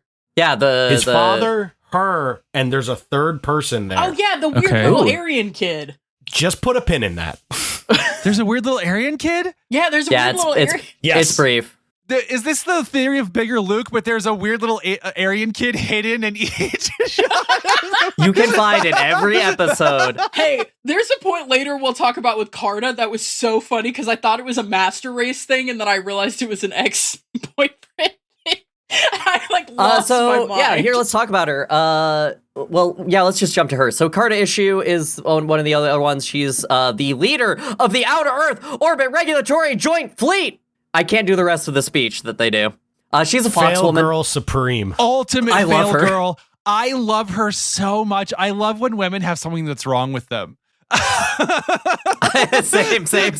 Same. I got excited because I thought this was a woman who had something wrong with her period, but it turns out she had something wrong with her about a man. And and that sucks. I thought it was kind of suck. funny at first. She has all these blonde, blue-eyed guys. Like, all of her subordinates are blonde, blue-eyed guys. And I'm like, what is this fucking Aryan master race thing happening here? Especially in a show where they keep talking about Martians being less than human when you're in Galahorn. Yeah, okay, that also is just kind of in the mix.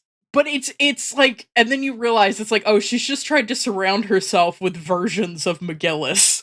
And it's like, are you ever a person who never outgrows your childhood? Like, I don't know. It's interesting, but I was like, I was looking for a Seema, and she was not a Seema. She was not a Seema, but she is. No.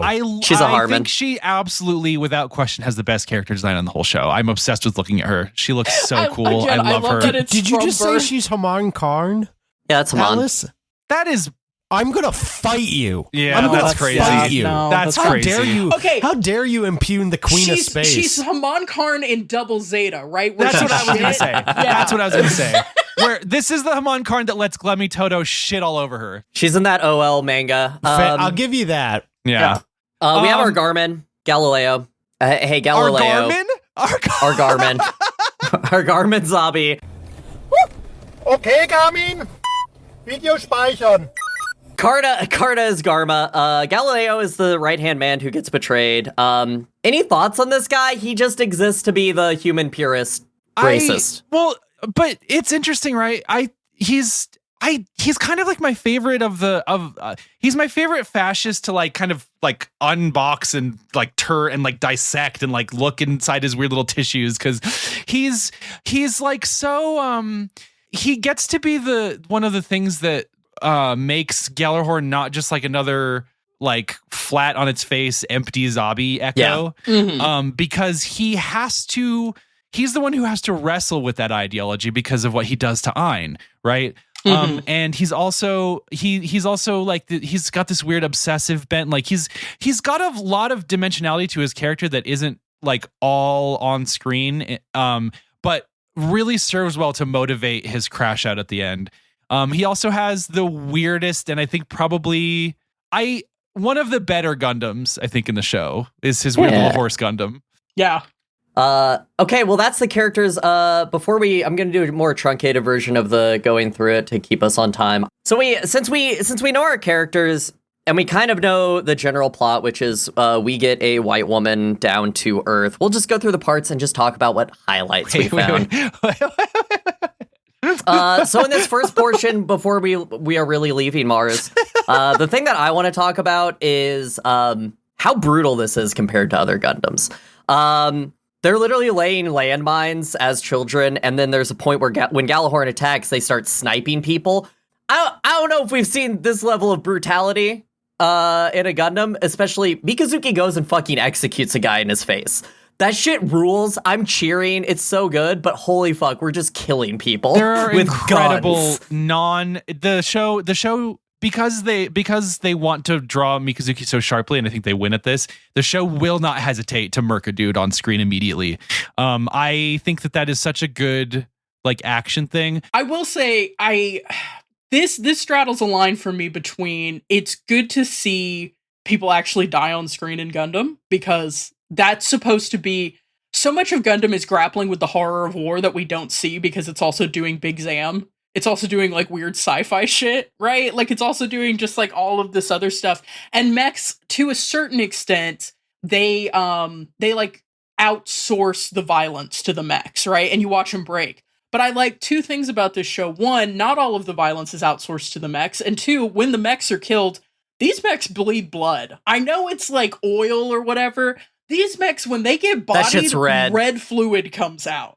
Like, the violence is visceral in both on the human scale and on the Mech scale, which I really like. But on the other hand, the other line that it kind of swerves across for me sometimes is it just gets into orphan wump, which I don't know if a lot of people know the term wump. What's in a fan wump? fiction. In fanfiction circles, wump is a story that you write literally just to beat on a character to make them feel bad because it's fun to see them suffer. And that's like a known I love thing. doing that. And sometimes we get into orphan wump. We do, but it's also, I think you're right. I think that's also just because every single character is an orphan. And like characters got to go through We stuff. start with Orphan Wump, and then they shoot their oppressors after poisoning them. The second time a guy gets crushed in a mobile suit from his midsection down in the exact same way, it gets a little. I think you're onto something there. So let's talk about the mechs real quick in this first part. So one that I think we really need to highlight here, which is going to be the workhorse of this series, is the TK-53 mobile worker. Love. The Galahorn uses a Graze, and we have the Barbatos, which was just being used as a reactor and is now a suit. Yeah, I didn't catch that initially. I really like that the Barbatos was backup Plugged generator. In. It's very funny. Well, it was literally, so we learned that Ahab reactors can't be built anymore. We've lost the technology. But also, Ahab reactors have to be kept in very specific situations because they will cause a Minovsky particle effect times 10,000 wherever they're around, which is why, like, you have to have a spaceship or a mobile, if a mobile frame has it, it's affecting everything. When we show them in a spaceship, it's fine. But yeah, the mobile workers I like. We get a couple different variants, missile pod ones. My favorite's the truck one, where it just has a truck bed. We see multiple times where they're just driving these around and jumping off of them. It's great. I love it. It's like a little Bradley turret on it. They're so like cute. They're so cute, and then they explode and an orphan dies. And you're like, oh yeah, there's orphans in them. I'm holding it in my hand. I think it's interesting that we see Tekkadan members in their mobile workers. We never see a Galahorn soldier in a mobile worker. They have mobile workers, but we don't see the inside, yeah. Yeah. Those are kind of the mechs in this part. Hey, let's talk about it. We're talking about Gundam. What do you guys think of the Barbatos? Let's do it. So I love the Barbatos. I love that every single this is in my opinion of actually any Gundam property. I think the way this handles the Gundam as a thing, is like a type of mech, is the most unique. The fact that there's they are all named after demons. It's all based off the I'm saying this incorrectly, but the Ars Goetica, the demonology book. Yeah. Which is why Barbatos is the 8th, because that's number 8 in that book of 72 demons.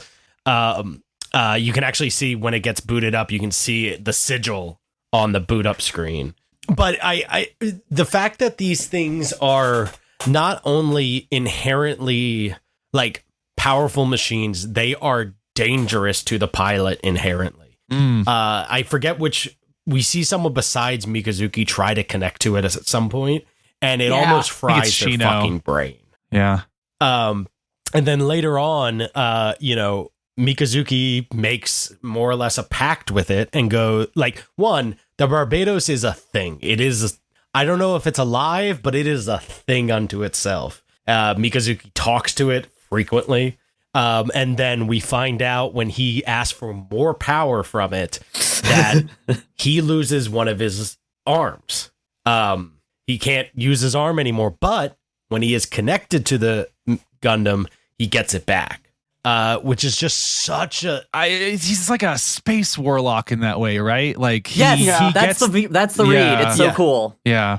Yeah. I think the way all the Gundams work in this, and they all have their own sort of, you could call it a gimmick, but they are clearly all made to do a certain thing really well. Sure, yeah. We see Galileo's Gundam, the Chimaris, is like a speed one, and it has a lance, and then it has this weird like horse form on the ground. Well, it's a mounted rider.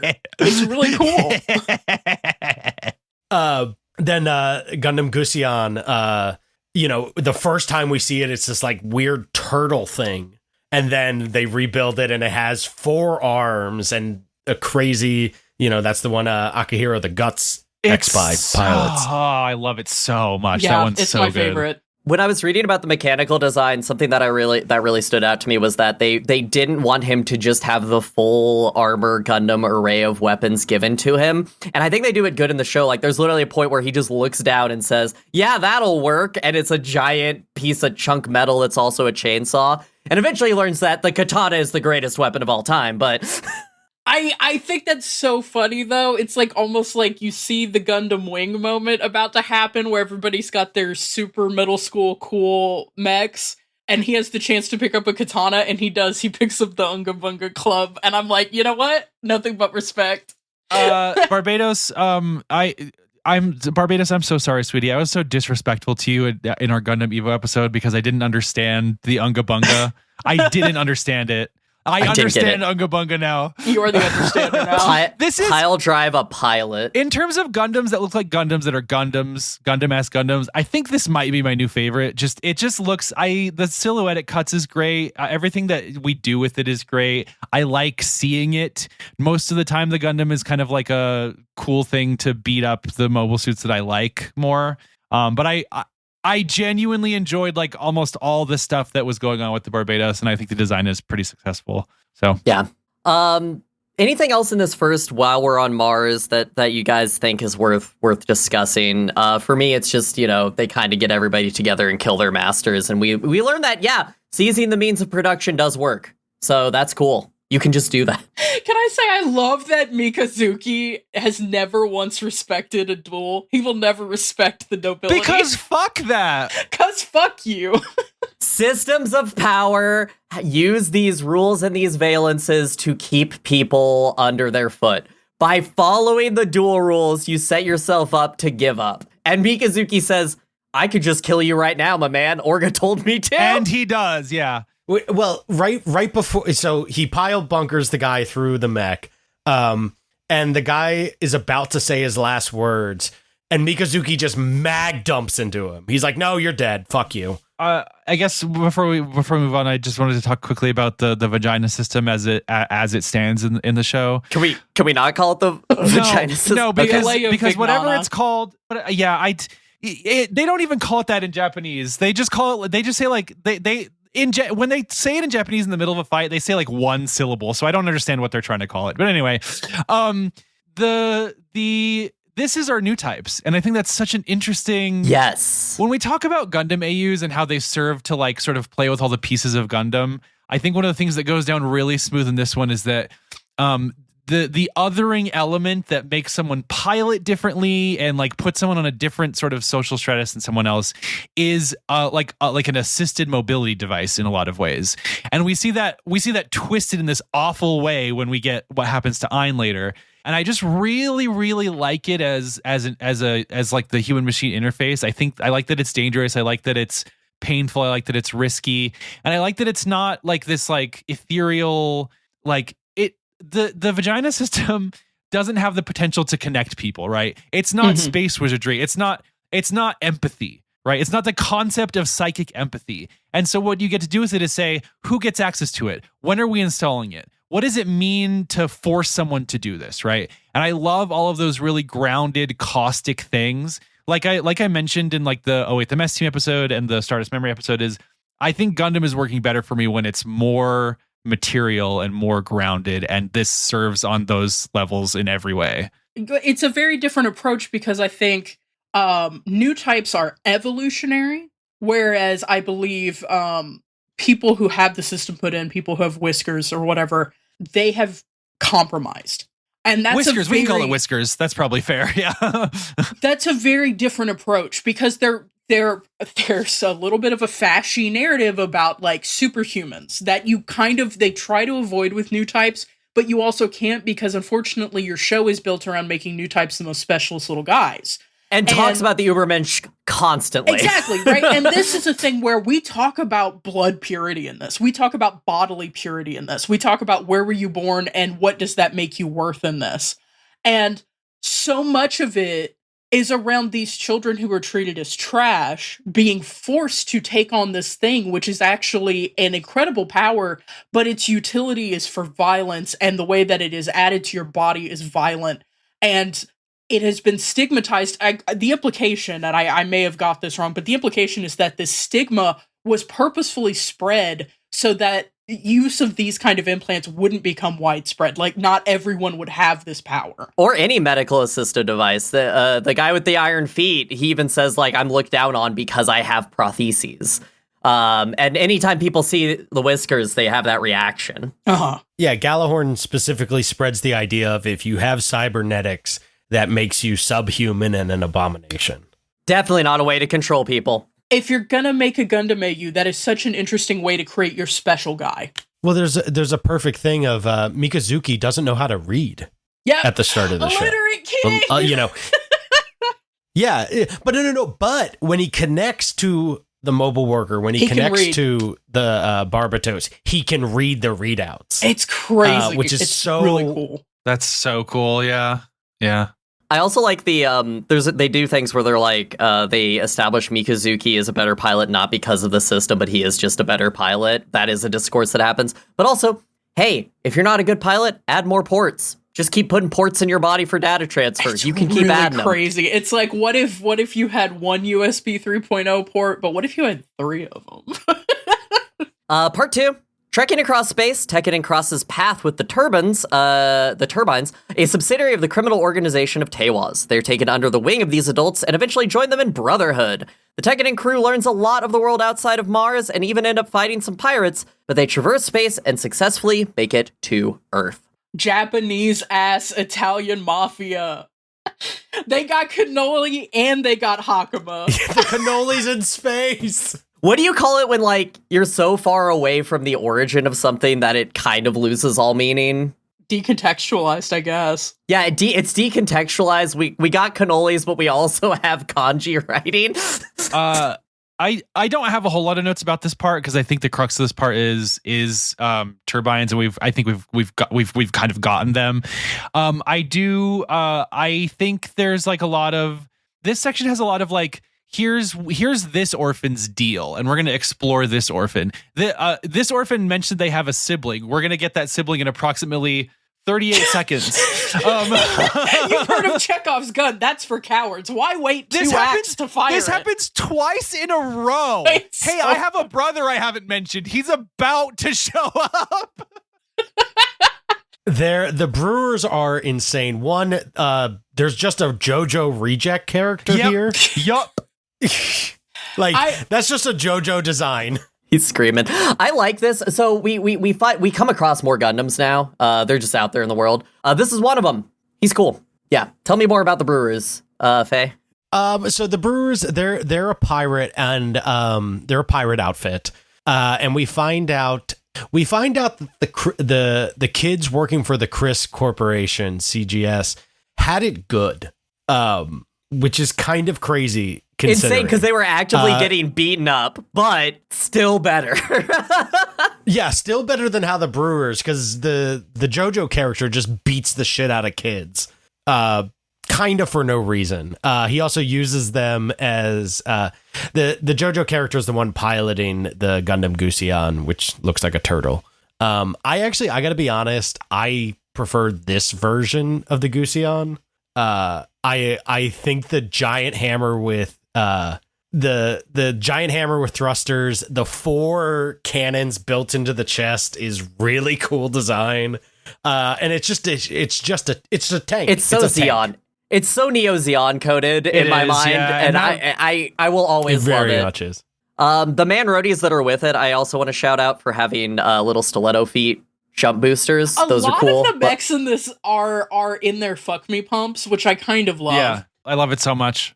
We also find out that Akihiro and his brother were going to have a normal life, and their parents were just merchants, and then they got raided by pirates and sold into slavery, and that's what happened to them. And it's just another example of how this world, specifically the post-disaster era, is awful. It is fucking garbage, terrible. And I also think, and you can just even if you have things going okay, someone looks at you the wrong way and decides to come at you, and your life is over.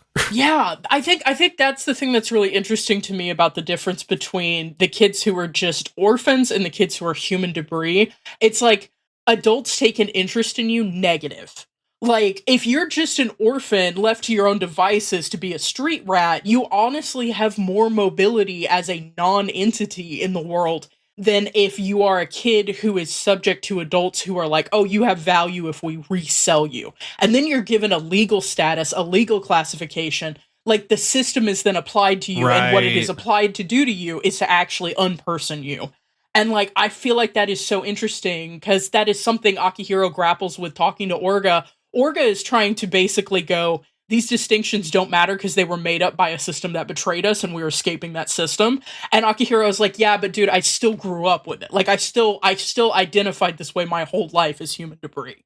So, like, what do I do with that? Did his brother getting killed hit for you guys? Again, at this point, we're at an orphan wump saturation. Okay, this is I kind of agree with Nico. I think it hits because it happens at the cross section of 2 episodes. At the end of the first episode, it hits because it's this brutal moment where his brother like basically commits suicide out of spite for him, and it's cruel and it's messy and it's fucked up, and it's like that's in your head as like, oh my god, that's like the last interaction they had. But then I think the next episode really undercuts that by having them have a 20-minute conversation in space while he's dying. I agree. Yeah. One other note from this is they end up boarding the brewer's ship because you can do that in space. And they find a room full of the human debris. And you'll never guess, but that orphan did have a gun and did shoot one of the guys. Well, I like and this. they just gunned the rest of them down. I like it, but it's like, this is you. Why are you not clearing these rooms in a competent way? You know this would have been you. Yeah. You Like, would what? have had a gun hidden. Yeah. Yeah. It's so funny because it does feel like, it feels like Orga is leading them on this path where they're going to treat human debris as people. And it's like they haven't figured out how to do that safely yet.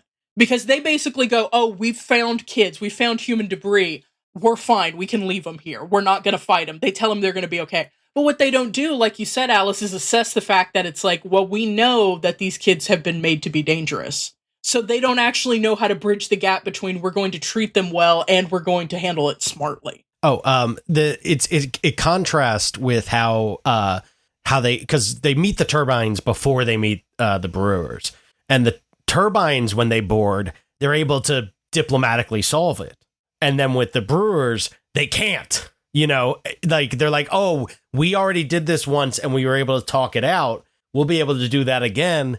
Not so much. And I do like, I want to say about Tekkadan. I like that the mobile suits do so much of the on-screen fighting, obviously, because this is a fucking Gundam show. But they have an infantry force. Like, so many of these kids were either trained to just handle mobile workers or to be infantry. And I like that they deploy them. Like, that is totally a resource that Orga makes use of. And it sucks when you see them die in this way, but also it's like, it is cool to think about, like, you use these things in conjunction. Again, we've talked about this before, especially with Titanfall 2. There are things that the human body scale can do that the mech can't do, which is really cool. Before we move on to Dort, I'm very excited to talk about Dort with you all. One touch that I did really like with this whole thing is with the enemy kids thing is when they do kind of start to rehabilitate them and they say like, you're gonna be safe here, you don't have to blah blah blah blah blah. One of the human debris that was with Tekkadan turns to Orga and thanks him, and from that point forward you can see that the human debris that work for Tekkadan keep this red stripe on their uniforms, but it starts feeling more like a badge of like honor or something rather than like this stigmatizing thing that makes them lesser than their compatriots. Also, I didn't track it, but when does Orga start wearing a red neckerchief? Is that from the beginning or is that something That's from he the beginning. Up? He's wearing that as a 6-year-old. Oh, yeah. What if I told you that there's an entire short movie you can watch that tells you how he got that scarf? No, I don't need the search for Gollum about Orga's scarf. A thing I also saw in theater. Hey, we've got to go to Dort, and first off, say thank you for wearing your union-approved blue jumpsuit, so I could tell that you were a member of the union. That's the jacket you get if you contribute to the pack, and that's a cool jacket. So this is interesting that colonies are not the crux of the world state here. They are just another place we shoved humans, and they are basically just China factories, but in space. So everybody just kind of works in the company town, does the company job, and doesn't have no rights. Well, one of them is a mall, but otherwise, yeah. Well, see, I really well, the like mall this one. too because to a certain extent, it never made sense to me that the colonies were like this, like othered situation because it's so expensive to finance people living in space. Like it is so expensive to maintain a space station. It makes more sense for me in this AU that it is executives and then the essential staff that they need to operate the businesses that they're doing in space who are kept like rats, who are kept in these shitty situations. But like so many times we would see colonies in the Universal Century and it would look like a perfectly normal town and then they'd be like, well, we're being oppressed by Earth. In this one, you kind of actually see that. But I also like the fact that like maintaining a planet is comparatively cheap because it has its own gravity. It has land mass. It has whatever. Like I like the You gotta idea spin that it. Mars, It spins itself. Mars can be a slum. Because the resources needed to create life on that planet are necessarily going to be less than the resources needed Once to you create a terraform mobile it, factory. Exactly. That's one of the hard sci-fi notes I really like that's subtle is that it treats terraforming as you're like doing a ripcord on a chainsaw. Like once you get it running, you actually don't have to administrate it or like whereas a colony is going to need like constant like you can't just That was the thing. like, And it's so funny to me because colonies typically in like sci-fi that I've experienced tended to be the realm of the wealthy because it requires so much capital to maintain them. So that was something I always kind of struggled with in Gundam. So to me, this felt more like, oh yeah, this makes more sense to me. You know, not that one is better than the other. It just worked for my brain better. When Gundam likes to propose how you can address unjust systems above you, and this is one of them, in which, hey, we're gonna get our own guns, and it was obviously a plant by Galahorn to cause this whole, like, to the point where, you know, our girl has to send out a message that says, hey, actually, we didn't shoot first. Well, and this is where this is uneven to me a little bit, right? Because like I'm very rah. I think this is incredibly hype, and I think a lot of it's very competently put. But you said Galahorn was behind it, and I just want to note that we're starting to get this very nuanced situation where Noblesse is behind it, and Noblesse has fingers in like basically every faction that we're interacting with. I suspect we're going to get more of him next season. But he's he very clearly serves to profit from all of these different like conflicting things that he's got going on, right? Yeah, he's the backer for Kudelia as well. So it's like there's a whole thing. And on the one hand, I really like that. On the and one of the things I really like about it is that it shows Kudelia, it shows the situation getting away from Kudelia when she's at the protest and people start dying. That is a great moment. I think it starts to undercut like a little bit of I don't know if I would say undercut. It's introducing a factor of contrivance that later conflicts I think struggle against a little bit because then they have to become very personal. And I think that's something that Karta like very, very explicitly suffers from as a character. So that's just to bookmark that. And to talk about what's on screen very briefly. Hey y'all, there's a lot of CGI in this. Not like a ton, not everything is CGI. In fact, a lot of the mech fights are like hand-drawn or something like that. The CGI tends to be deployed, I guess, where they're trying to save money. A lot of the shots of the Dort colonies are CGI. Pretty much every shot of the Hammerhead is CGI. Every ship is CGI. It's not as bad as it could be, but it's not. We've seen worse on the show. We've seen worse, but I did want to highlight that when we talk about what this show looks like. I did struggle a lot visually with the weird character design stuff, and then also this is a factor. The colonies themselves look a little bit like a toy of some like a star like the design TOS okay, Star Trek station. But it's the render doesn't really work for me. So there's one other thing that I want to talk about Dort. Well, two things. One is Dort. At Dort. One is we're going to just handshake this away in a later part of the series as they come to an agreement, which, as we know, all union negotiations start with a firefight and end with a handshake. So right, that's Faye? the other thing that I think is a little bit uneven about this is the fact that it just works is a little okay.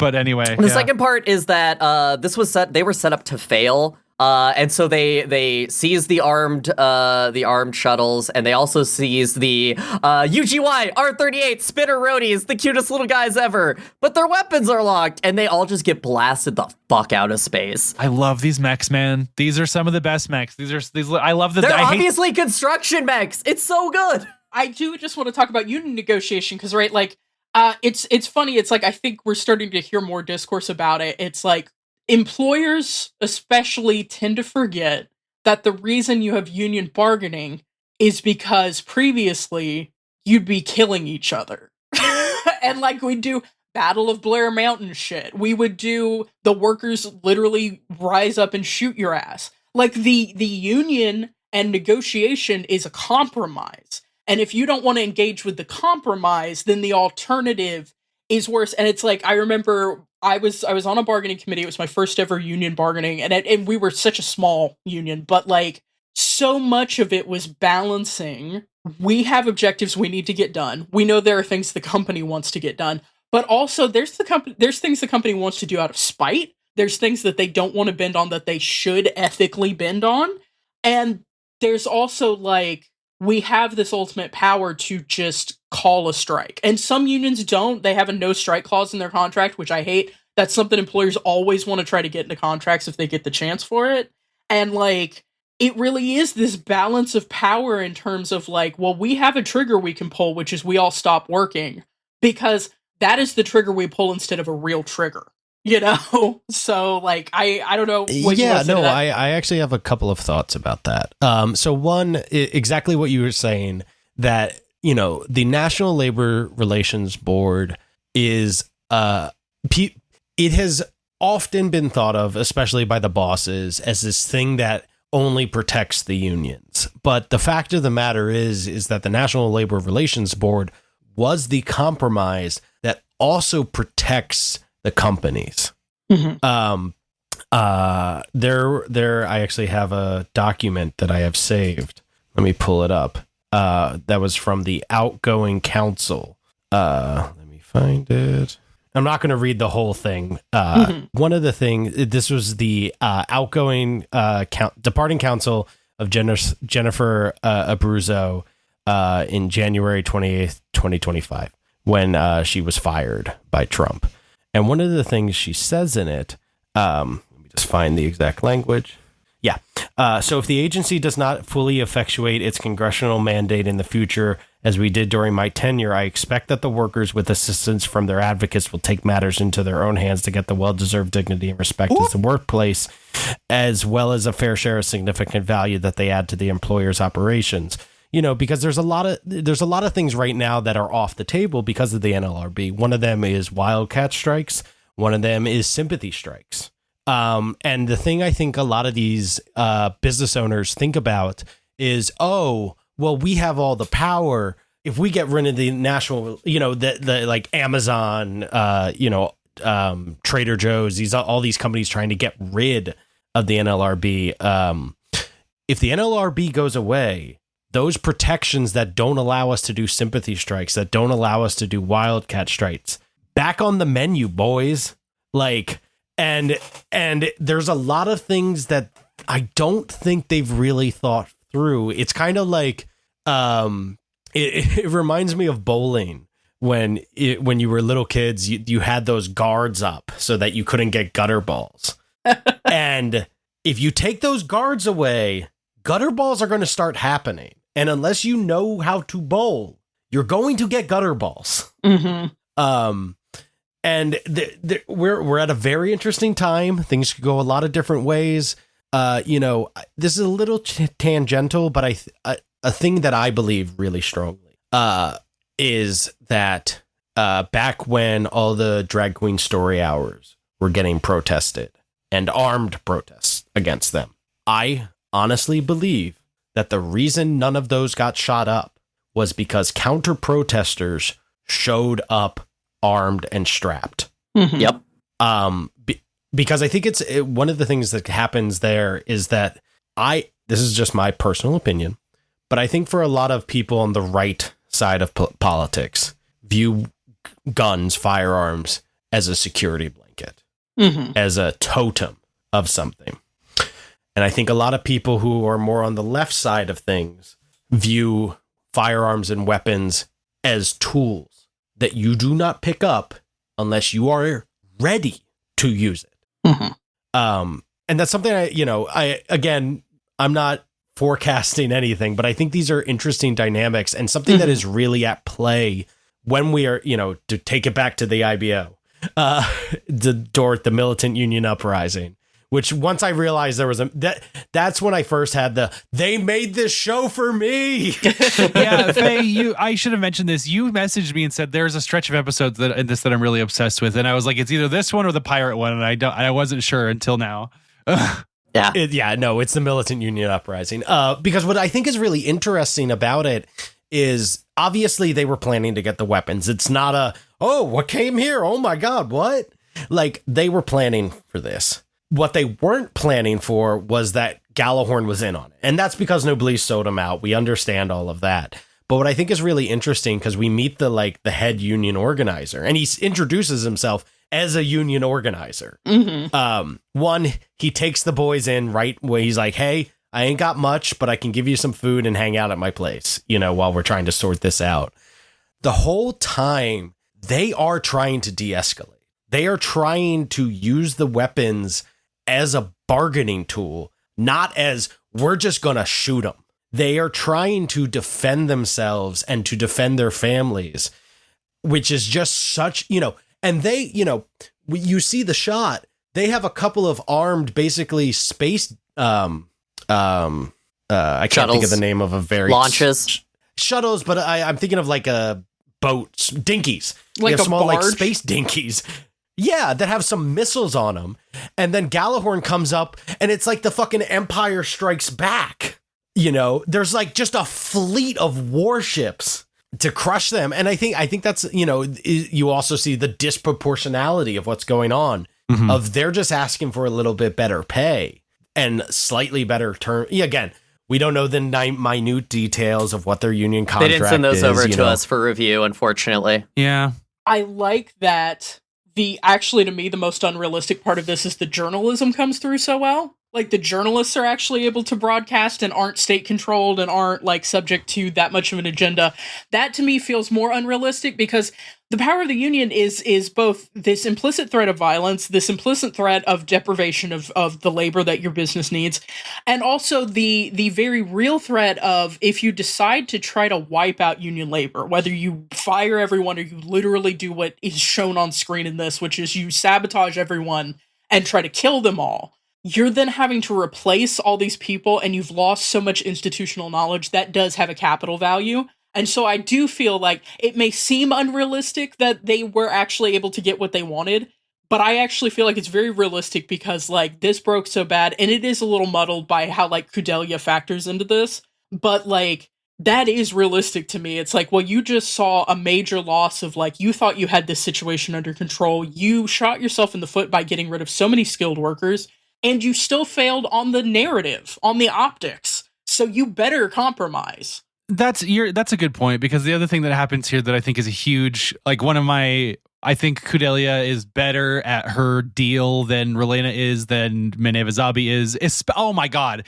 You want to talk about, like, Kudelia delivers this speech that is basically just summarizing the story up to this point. But yeah, it works way better than Meneva doing the same thing at the end of Unicorn, because people don't already know this, and it is she has this great move where she calls Noblesse and is like, I know that you have all your hands in all this shit. You can either help me now or you can blow me up. And if you blow me up, it literally proves that Gjallarhorn is just a facade for one oligarch to like do all of these things. Like, it's such a great like moment of like using all these pieces. And like Nico said, like it's strange that she said that she had her own way of fighting and this was what it was going to be, and it took 17 episodes to get here.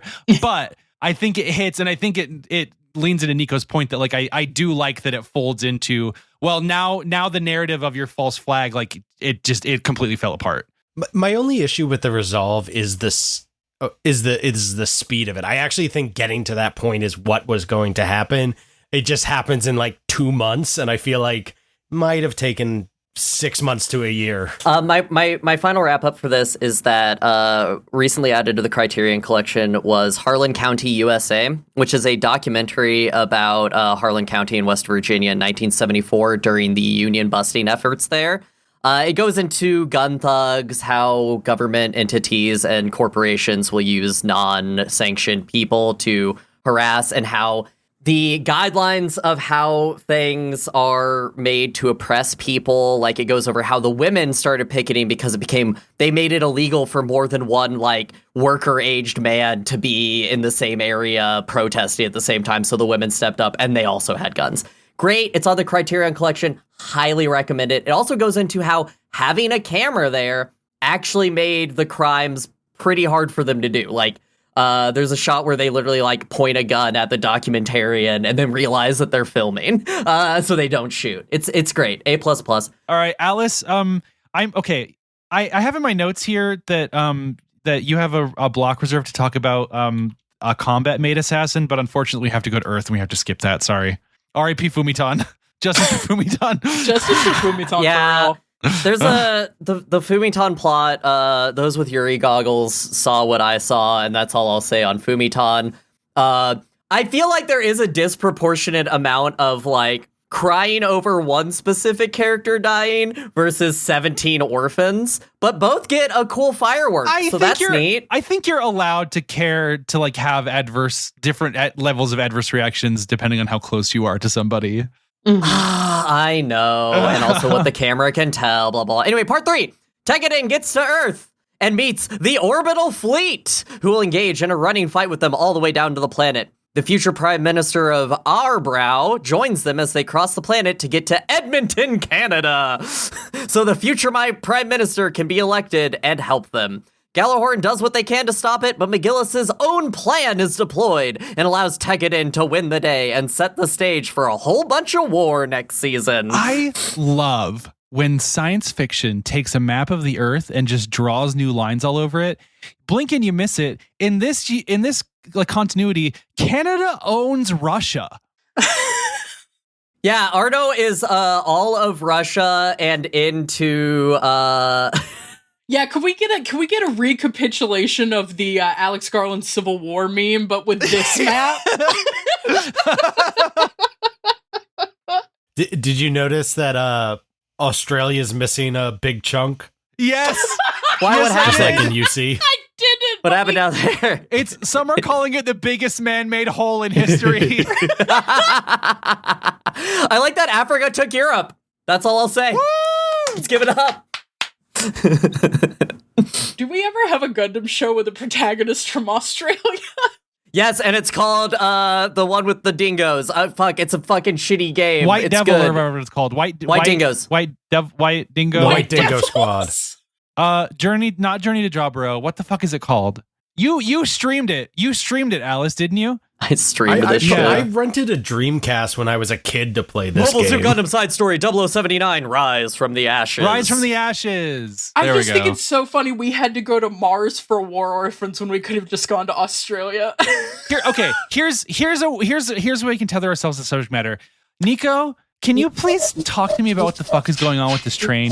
Yo! We got the train from Big O. Yeah. Train from fucking Snowpiercer. Like, okay. Yes, Snowpiercer is here. This is crazy, because, right, so, like, when you look at a train line, when you look at track, in most places that aren't junctions, you have two sets of track. One's going one direction, one's going the other. Sometimes those tracks are the same track, and then you're on Amtrak, which is deprioritized for freight, and they put you on a siding to let 5 million freight trains go for 4 hours, and then they put you back on track to Minneapolis. But, for the most part, there's typically 2 lines of track going in each direction. In this, mechs be heavy, and also 4,000 yoked teen boys be heavy. And so they have 2 locomotives, not as we usually, if you have to run 2 locos, you do them chained to each other. So you'll have one in front and one behind on one track. They have put Pussy them shit. on adjacent tracks to create wide train, which goes across 2 tracks at the same time. And I'm obsessed with it. I'm obsessed with this fuck-ass train.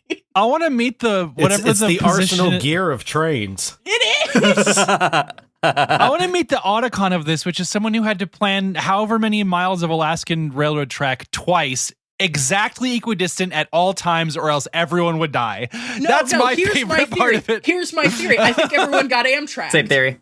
Okay? Because in most scenes, you only see 2 lines of rail. So everybody else got put on sidings. That was the logistics issue that she had to call in a favor for. Everybody else is on sidings for like 72 hours, while this train uses both sets of track. Man, you know what they should have made instead of a mobile game movie? They should have made an insert movie that was this arc of the show, but a murder mystery happens. That's what I think. On murder on the Edmonton Express. Yeah. I believe it was in the caboose with the pile bunker. Yeah. How can you tell? Giant hole in the wall. Giant hole in the wall. Fucking cult. I wonder what could have done this. So, hey, most tragic character in Gundam of all time, she shows up their knights and says, let's be honorable, and you know what our boy says? Absolutely not. Carta Issue is the most tragic I'm character? allowed to shoot them, Shut right? the fuck up. Biscuit is the most love tragic her. character, but also Akihiro capping a motherfucker while they're posing is like icon behavior. It's so funny. It's so funny. It's so fucking good.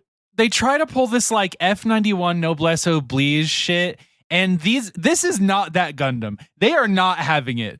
They will impale you now. It's really good. I love it so much. I do like her custom Grez Ridier, which is this is the one that I ordered a kit of with its fuck little hat. Does it come with the cape? It comes with a cape. Yes!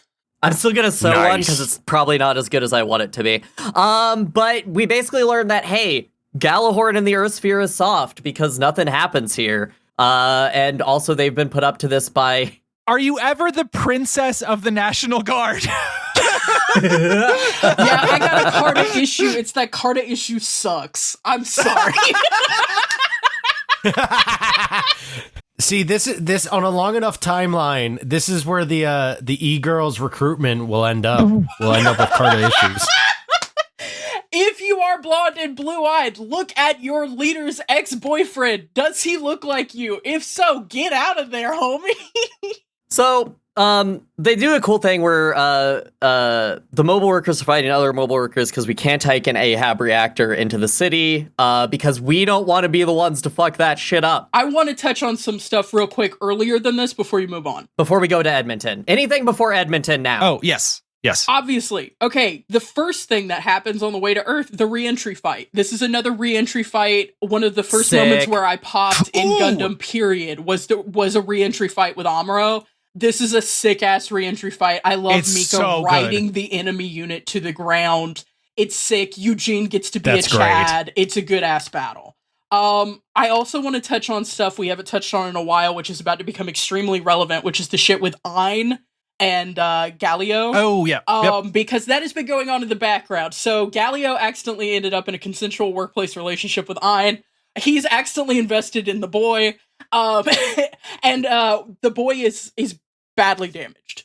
These three boys, McGillis, Gaelio, and Ein, are the faggiest fucking fascists I've ever encountered in my life. Ein has real squire of a knight who died and has made it their whole personality 100%. vibes. That is the energy. In a way that's And great. it's The so honor. funny. There's literally a line where somebody says, like, I don't have a partner, and he pulls out the DILF badge of sadness that he received from Lieutenant Craig. His like grim DILF totem. It's so funny.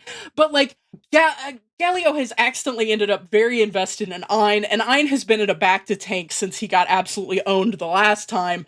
He has And been... hey, we can fix him. We can put him in a robot Yeah, body. and We it's can so cybernize funny. him. McGillis is really doing blame this on the misfortune of your birth shit because he is doing some manipulator coquette shit. It's He's doing... so good. It's so fucked. He basically convinces Galio to go ahead with doing something which is against his ethics and the whole purity of the flesh, purity of the blood type thing, which is mechanize Ein and get Ein back on the field in this mechanical body. And what we end up seeing, the actual output of that being, is that Ein is now a torso and a head, and he has been mounted in a Gundam frame. It's one of the sickest things I've ever seen. I also love. I love this. I think McGillis sells this so well. It's really good.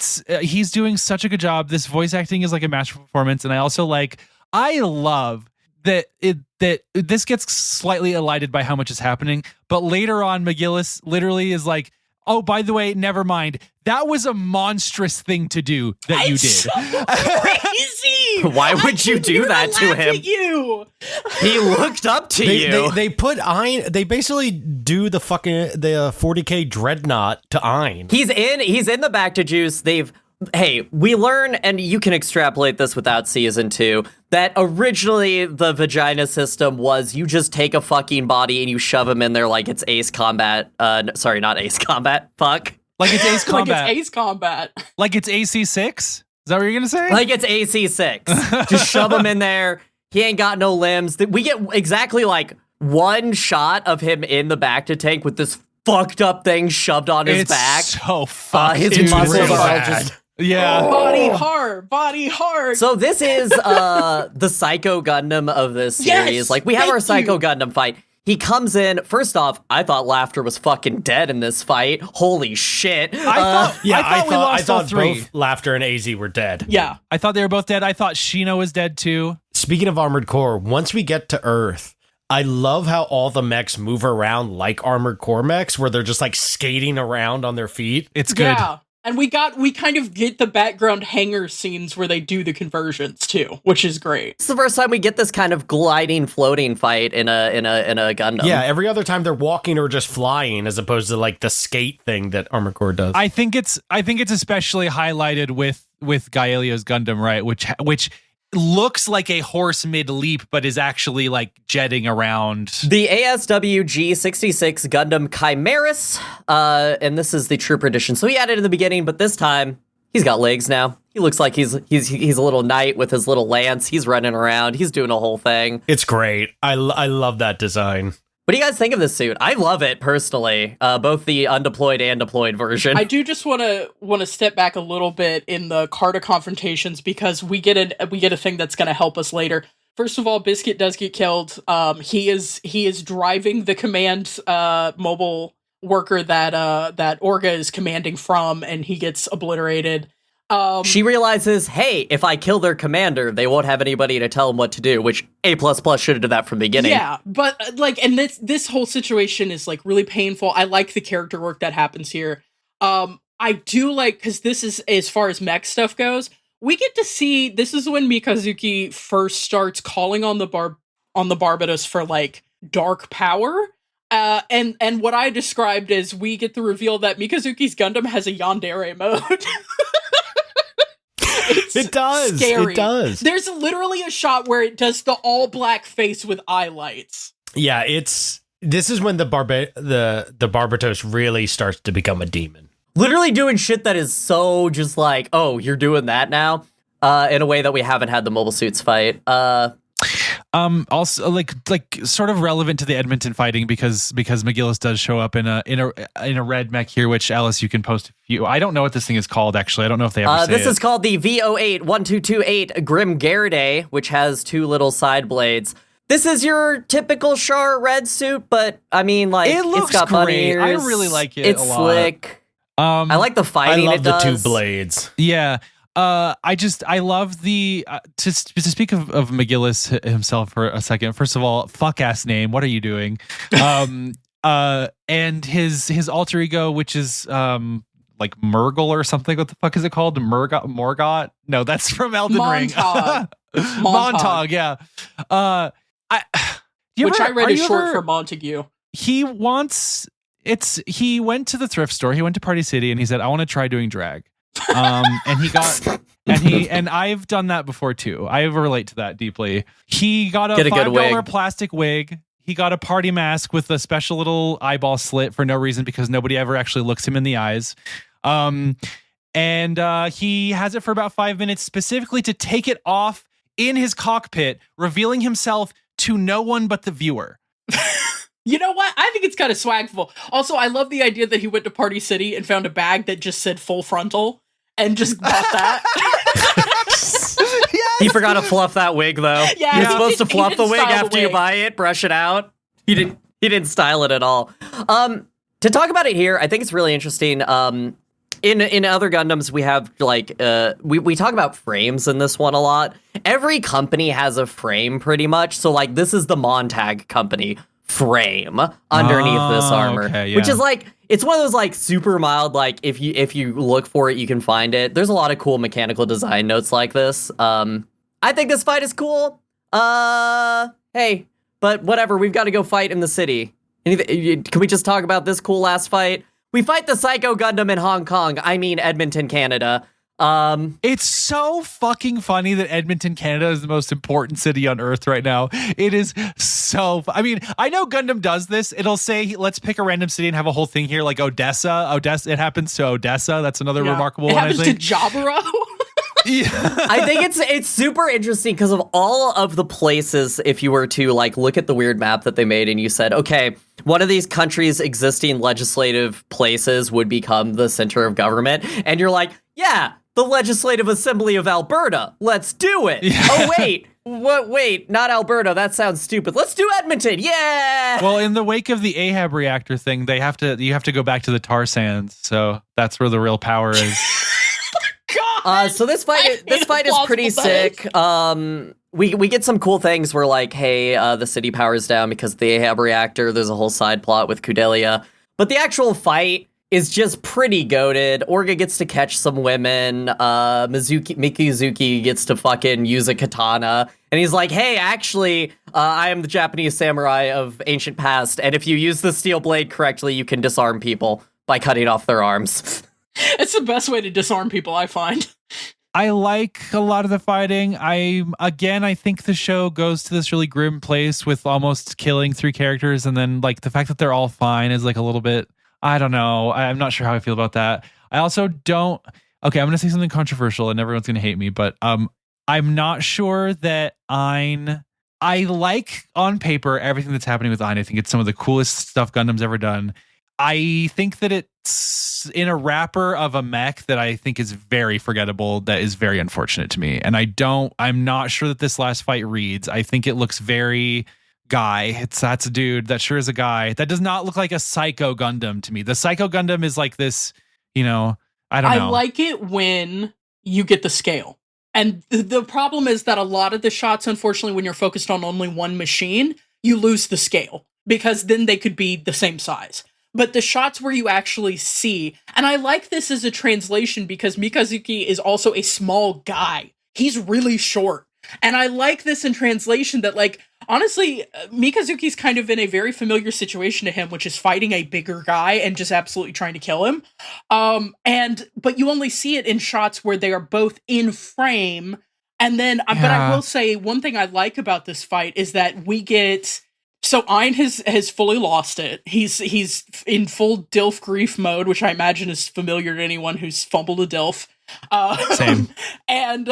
And so he launches into Edmonton and he breaks the taboo. He brings an Ahab reactor into the city and you get to see all of the electronics like shut down. And it looks crazy. I really like that. And so I feel like in a rare move for Gundam, we're seeing a street to street urban fight, which feels very verboten. Because like often we'll see city fights and it's like, well, they're destroying fucking everything. But also the point of this fight is that it's cool. In this one, you get to see that same thing, but you definitely have the sense that it's like, oh, it's really bad that they're doing this here. But again, you lose the scale unless you see both of them in the shot and you're seeing them with the city so that you have a sense of scale, like, oh, that's a building. And Ein's mech is now bigger than that building. And that's scary in a different way than it is when we were just seeing people fight in empty fields. Yeah, or in space. Little fact for you. So this is just a Graze up armored, so that's why it kind of has that standing man. This is just the standing man of Gjallarhorn. The difference here is they did up armor it. So it comes in at a overall height of 22.2 meters to the Barbatos's 18 meters.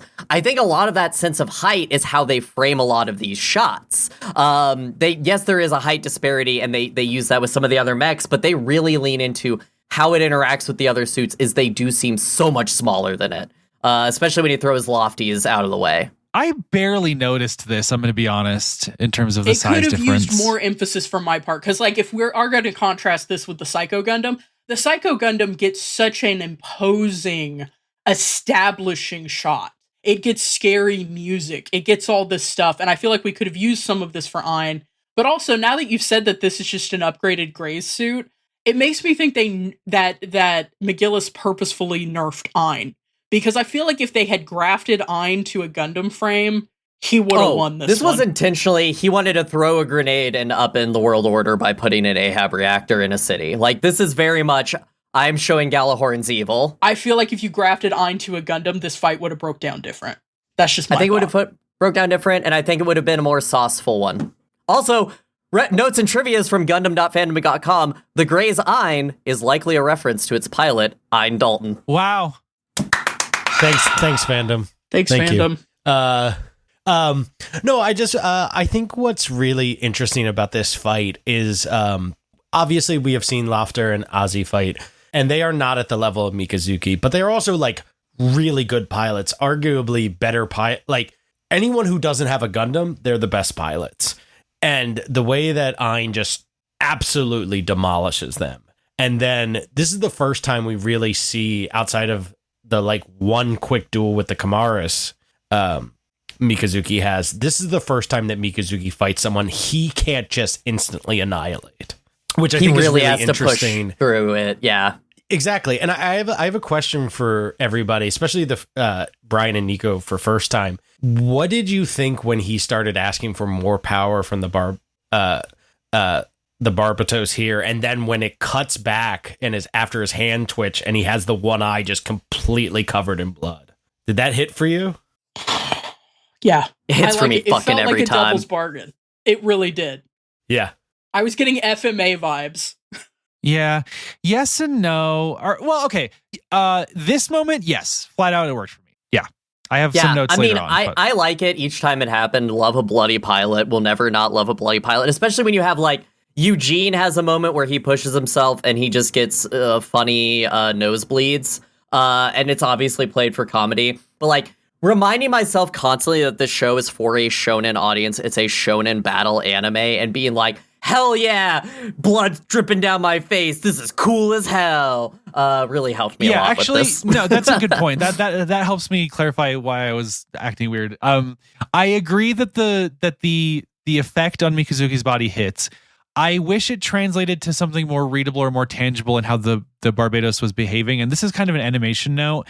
There's just a couple still frames of him doing like poses, like he's jabbing, and it appears he's just maybe moving slightly faster. I wish there was something, I don't need like a G-Quux where it's like he explodes into a time vortex or something. But I need an Eva, its mouth opens, if I'm being honest.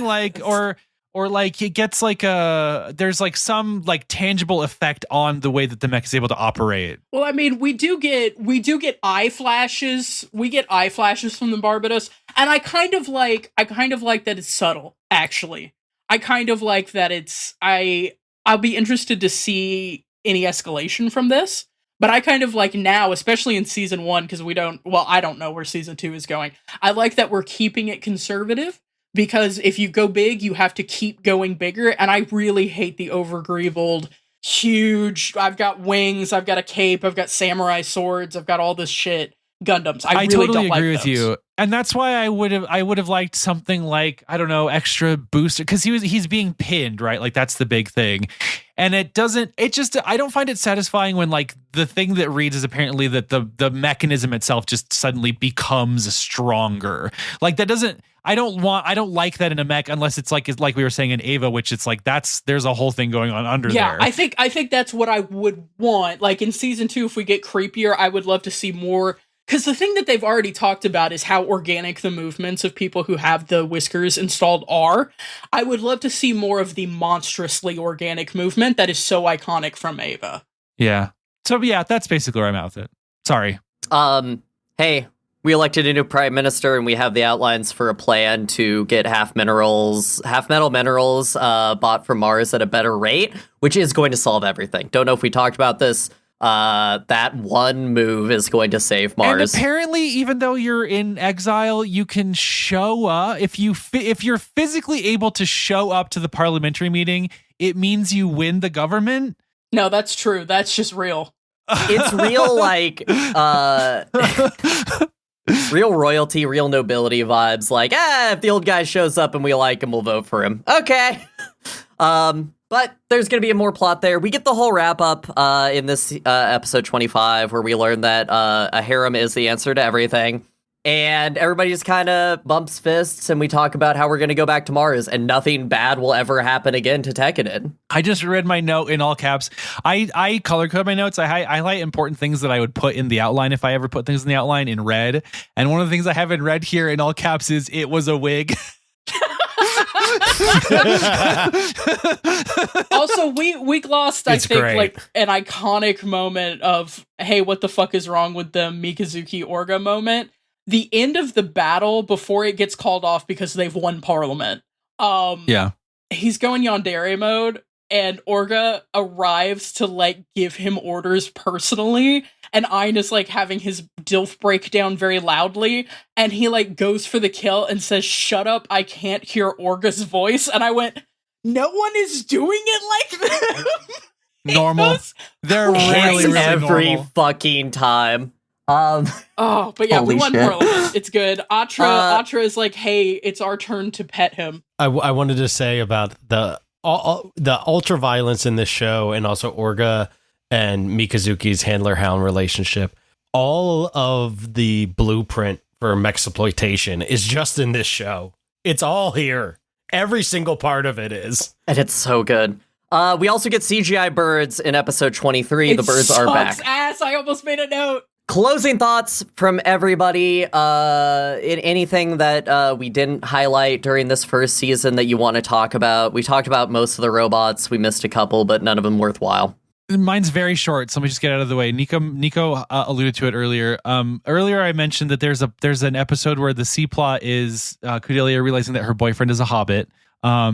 And the C plot of the final episode 25, Tekkadan, is Cordelia realizing that her boyfriend is a hobbit and that her girlfriend is also a hobbit. Yeah. And they have a very textual, polyamorous. We are all in a relationship now at the end, and that's all I want to say. From the moment Atra jumps into the driver's seat of the armored Humvee and is like, everyone else is busy, and I wouldn't want anybody else to drive you, my wife. And I was like, okay, let's go. Atra's about that action. For her, the action is to choose.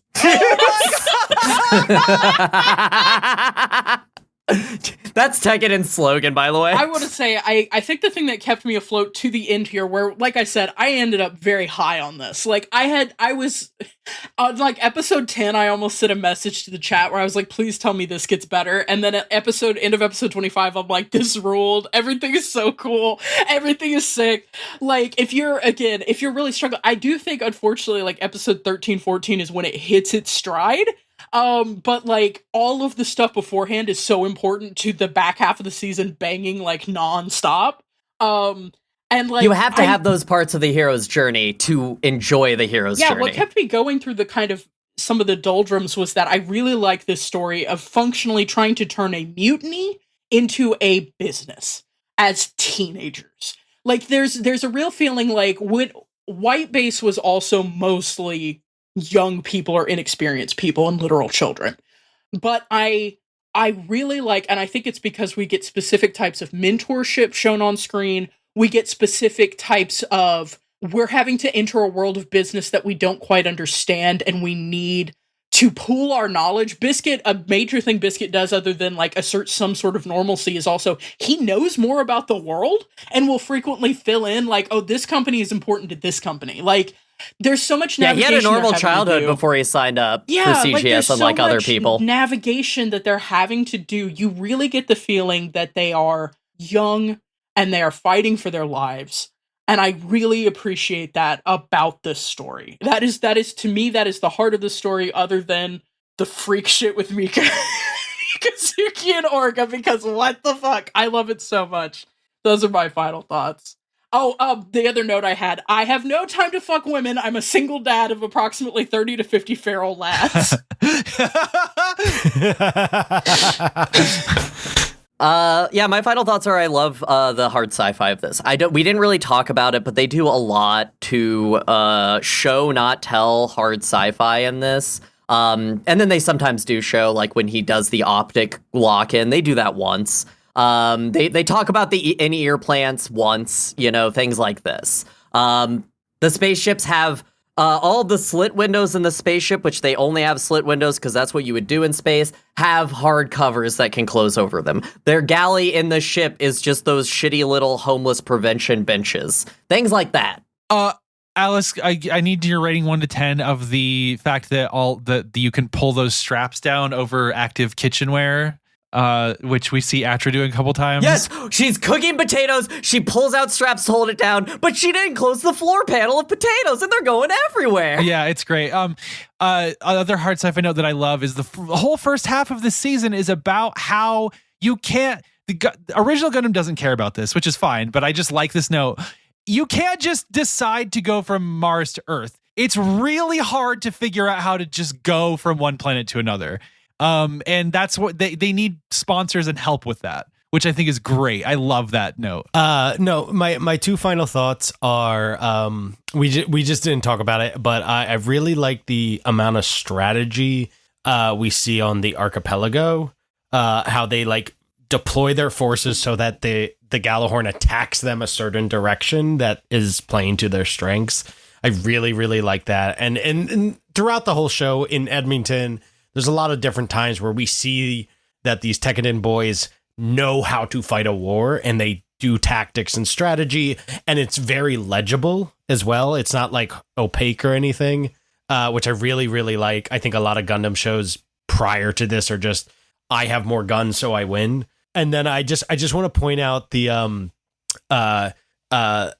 second time that Carta Issue comes back into the snow, they're doing like this whole speech, and Mikazuki charges with the Barbatos, and one guy is like, "Hey, you're not allowed to do that," and fucking with the big chainsaw just whacks it, and before the mech hits the ground, off in the distance, you just hear a little poof as the guy gets splattered against it. The splatter, because he was outside the cockpit.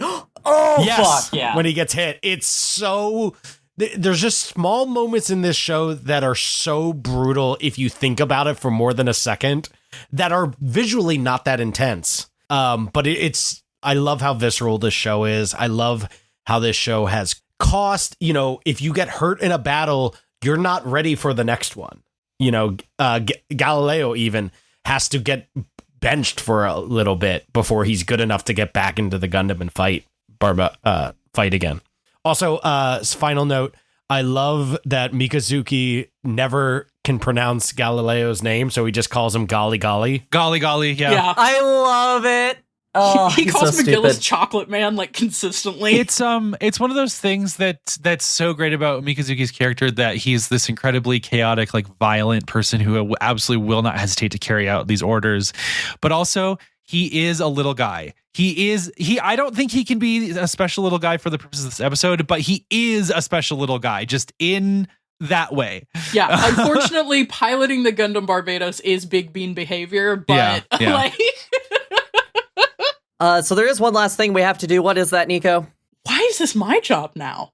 It's your job now. Rate these goddamn mechs. So, Faye, this is your first time on our podcast to kind of give you the rundown. When we rate the mechs on this, you've probably listened, we're rating them on a 1 to 10 of, damn, that's a cool-ass mech. It's just the mechs. We are stripping them. We are not rating the show on a 1 to 10. We are stripping the mechs, how they interact with the world and the characters and the things like this. I'm going to throw to my co-hosts first, just so you can kind of get a feel for it. But any arguments you want to make for your rating and where you give it are always helpful. So we're going to throw to Brian. Brian, how do you rate those goddamn mechs in season 1 of Iron-Blooded Orphans? So this show doesn't super care about the mechs, and what I mean by that is this is probably the least toyetic Gundam so far to me. There's a real sense that the mechs are there to sort of be, it wouldn't be the same show without the Mechs. It's not like that they don't serve a purpose or anything. But it is certainly not it doesn't seem to be a priority of the show to sell me Gunpla. And maybe because of that, maybe because like nothing super incredibly spoke to me, I'm not really looking for any kits from this specifically. I do want to give it points that I do find the Barbatos like very cool. That's probably, like I said, in terms of Gundams, that's probably my favorite at this point. I like the weird ones like the Chimaris, but like nothing. The action is pivots on character moments, and it pivots on the like narrative stakes. It doesn't quite have the animation football a lot of the time to me, and that's okay. Because what it does care about, it really delivers on all the time. But it does mean that like I'm really not that hype about the Mechs in the show. I want to like Ein's whole deal. Like I said, it's very disappointing it's undercut by a mech that I can't force myself to care about this thing at all. It's just not quite there for me. So I'm gonna give it a 6. Yeah, you really said that with contrition in your voice. Nico, what about you? All right, y'all, are you ready? Yeah. No. I like the mobile armors, the like little gun armed mobile workers. Yeah, I love those. So good. I love those little guys. When I saw them on screen, I was like, I love that. I love that they don't just vanish when mobile suits start becoming more of a priority in the show. There's still a unit that like Orga will deploy, and that we eventually see other, especially in the siege of Edmonton, basically. We're having those units go head to head. Siege of Edmonton. It is a siege. It goes on for multiple days. Is. I can't get over. I know a lot of people. I grew up with a lot of online friends in Alberta, Canada, and it's just the concept of the siege of Edmonton is so fucking funny to me. Anyway, sorry. Gundam sentences. Yeah. As we've touched on, I really like that the interface, which is a bypass skip over having to actually pay for training, is a body modification, that it has a dehumanization element that has been sown, that has been artificially propagated. I like that it has a real toll. I like that they mention at one point that it's best implanted in people who are still growing. So that's part of like it being when Kudelia is like, I'll get one installed, I immediately went, no, you won't, because I think you're a little too old to have it installed at this point. And then again, when they're talking about having it installed on Ein, I was like, well, I wonder how that works, because they say that. But like, I do also then, the way the show's framed it, you have to wonder if that's propaganda that allows people to justify installing them in children. Like, like there's a lot of lore about the interface. I love the turtley mobile suits we see from the pirates. I love Nepo Gundam, because when Galio first shows up with a Gundam, he says, we got it out of the family vault. And I was like, it's Nepo Gundam. You inherited that guy. I love Ein crashing out because Dead Dilf's mech got painted magenta by Shino. I love that Akihiro's Gundam was under all the heavy plate. Like, they wanted a Gundam profile, but I like that they basically had to excavate it, though I do like both versions with the heavy plate and without. Akihiro's Gundam, the Gujin, I think, is actually my favorite. I love how chunky it is. I love the roundedness of it. I love when he uses his shield. I love when he caps a guy and goes, wait, was I not supposed to shoot? I like that this show actually manages to make the Gundam feel scrappy. Like, it helps that they start with, like, this is a spare generator in a basement. And we're like, that's a Gundam. But the kids are like, yeah, it's our spare generator in the basement. Yeah, that's our Ahab reactor. And eventually, after multiple tune-ups and revisions and all this work that gets put into it, it becomes like their flagship, most dangerous... Flagship. Shut the fuck up. It becomes their flagship, most dangerous weapon. I really like that. But I think the thing that really got me in this show is, one, I want to talk about the ship. We've talked about carriers before. I do want to talk about their ship. What is the name of the ship again, Alice? Do you have it? Their carrier? It's like the Itsuragi or something like that? Isarabi, maybe? I'm getting it real quick. Isarabi. Anyway, they do some crazy shit with the carrier. They use an asteroid to slingshot and sideswipe a ship at one point. They pop smoke and then almost crash to board the Hammerhead. The ship designs, period, go crazy. I love the Hammerhead. I love the Saisei. And And I love the fact that as time goes on, the interior of their ship gets more and more customized because Ride, as we find out, is tagging everywhere, including a final thing, which I love so much, which is the tomato painting that he does in the galley, and he misspells tomato, and it's just like a painting of a tomato, and it's so funny to me. I love the ship. It is, You know, when I see tomatoes and Gundams, I'm cheering. yeah, it's really good, but my ultimate favorite thing, that is the reason I'm giving this the score, is that the Gundam is the mandate of heaven. And they say that basically. They have on screen say, only 72 of these were made, as we find out later, by the fucking Illuminati to end the Forever War. And when they reappear, they say this, when they reappear, it typically marks a turning point wherever they show up. The Gundam is the mandate of heaven. Gundams show up in history to change the course of history. This is the only time I have really liked both the design, I love the Barbatos, and the significance of the Gundam. I'm giving IBO a 10.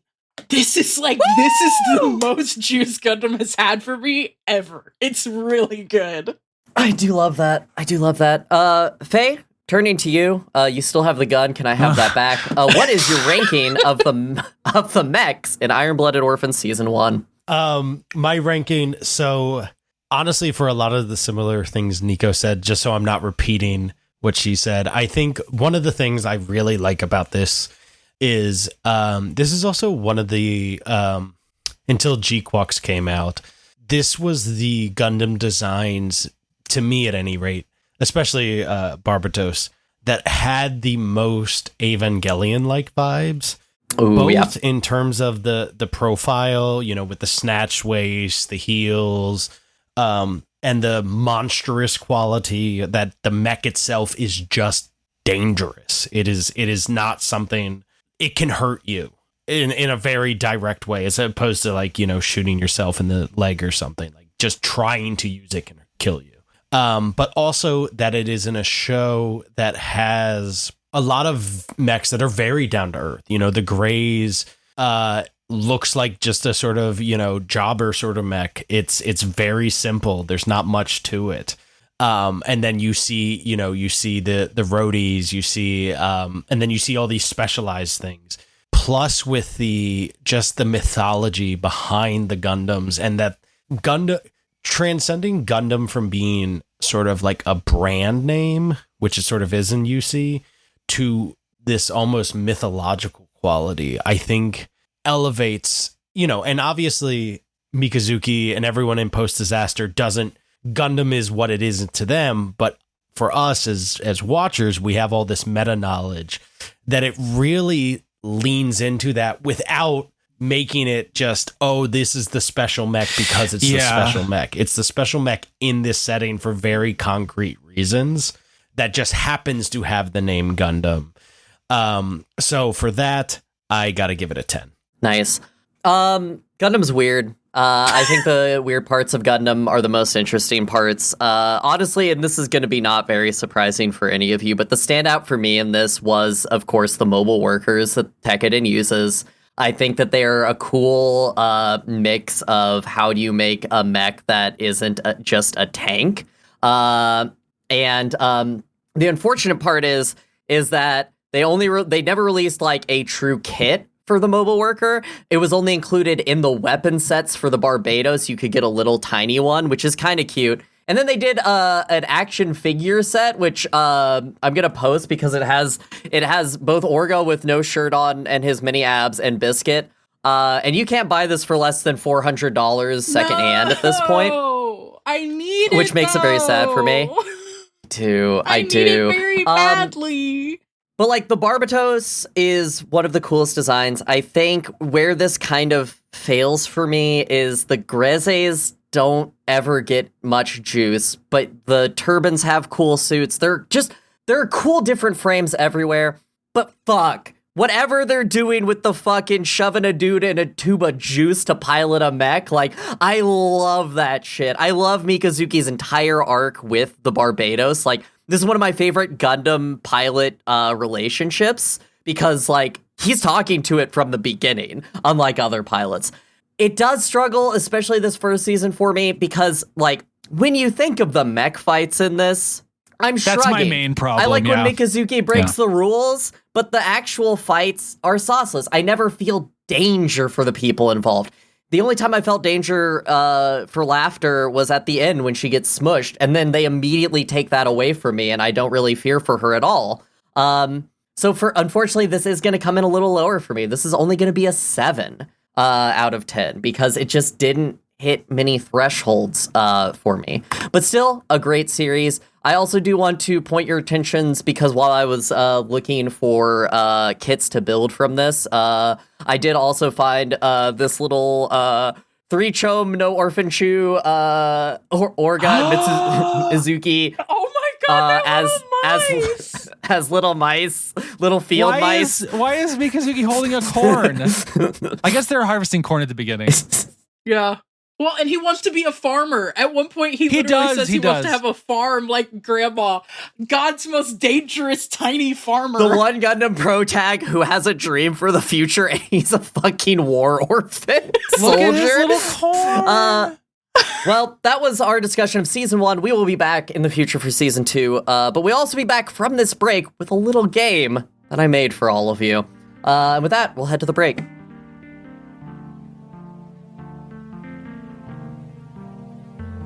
Hey pilots, Alice here. Not to be an anime heroine with you here in the break, but well, I called you back behind the school for a really important reason.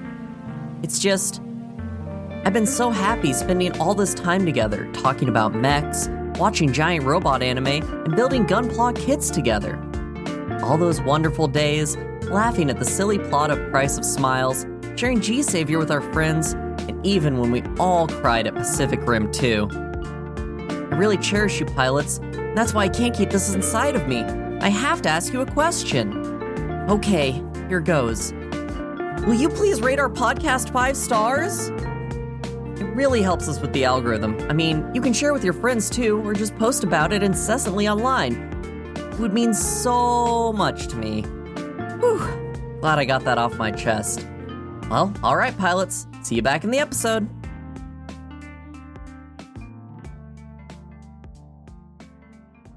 Welcome back from the break. We're gonna play a game, guys. This game is titled On the Shoulders of Giants, The Urder Hunt. Oh my god. We're fucked, gamers. We're done for. The 3 of you have been living on a colony around Venus, which, as we all know, lost the space development race for human expansion to Mars. People here don't even have IDs and are forgotten by the entirety of the Earth's sphere. It's mostly used as a penal colony. But if you didn't hear, the whole Sol Sphere is upset because Gjallarhorn broke their impartial neutrality to try and stop mild economic policy shifts with massive violence.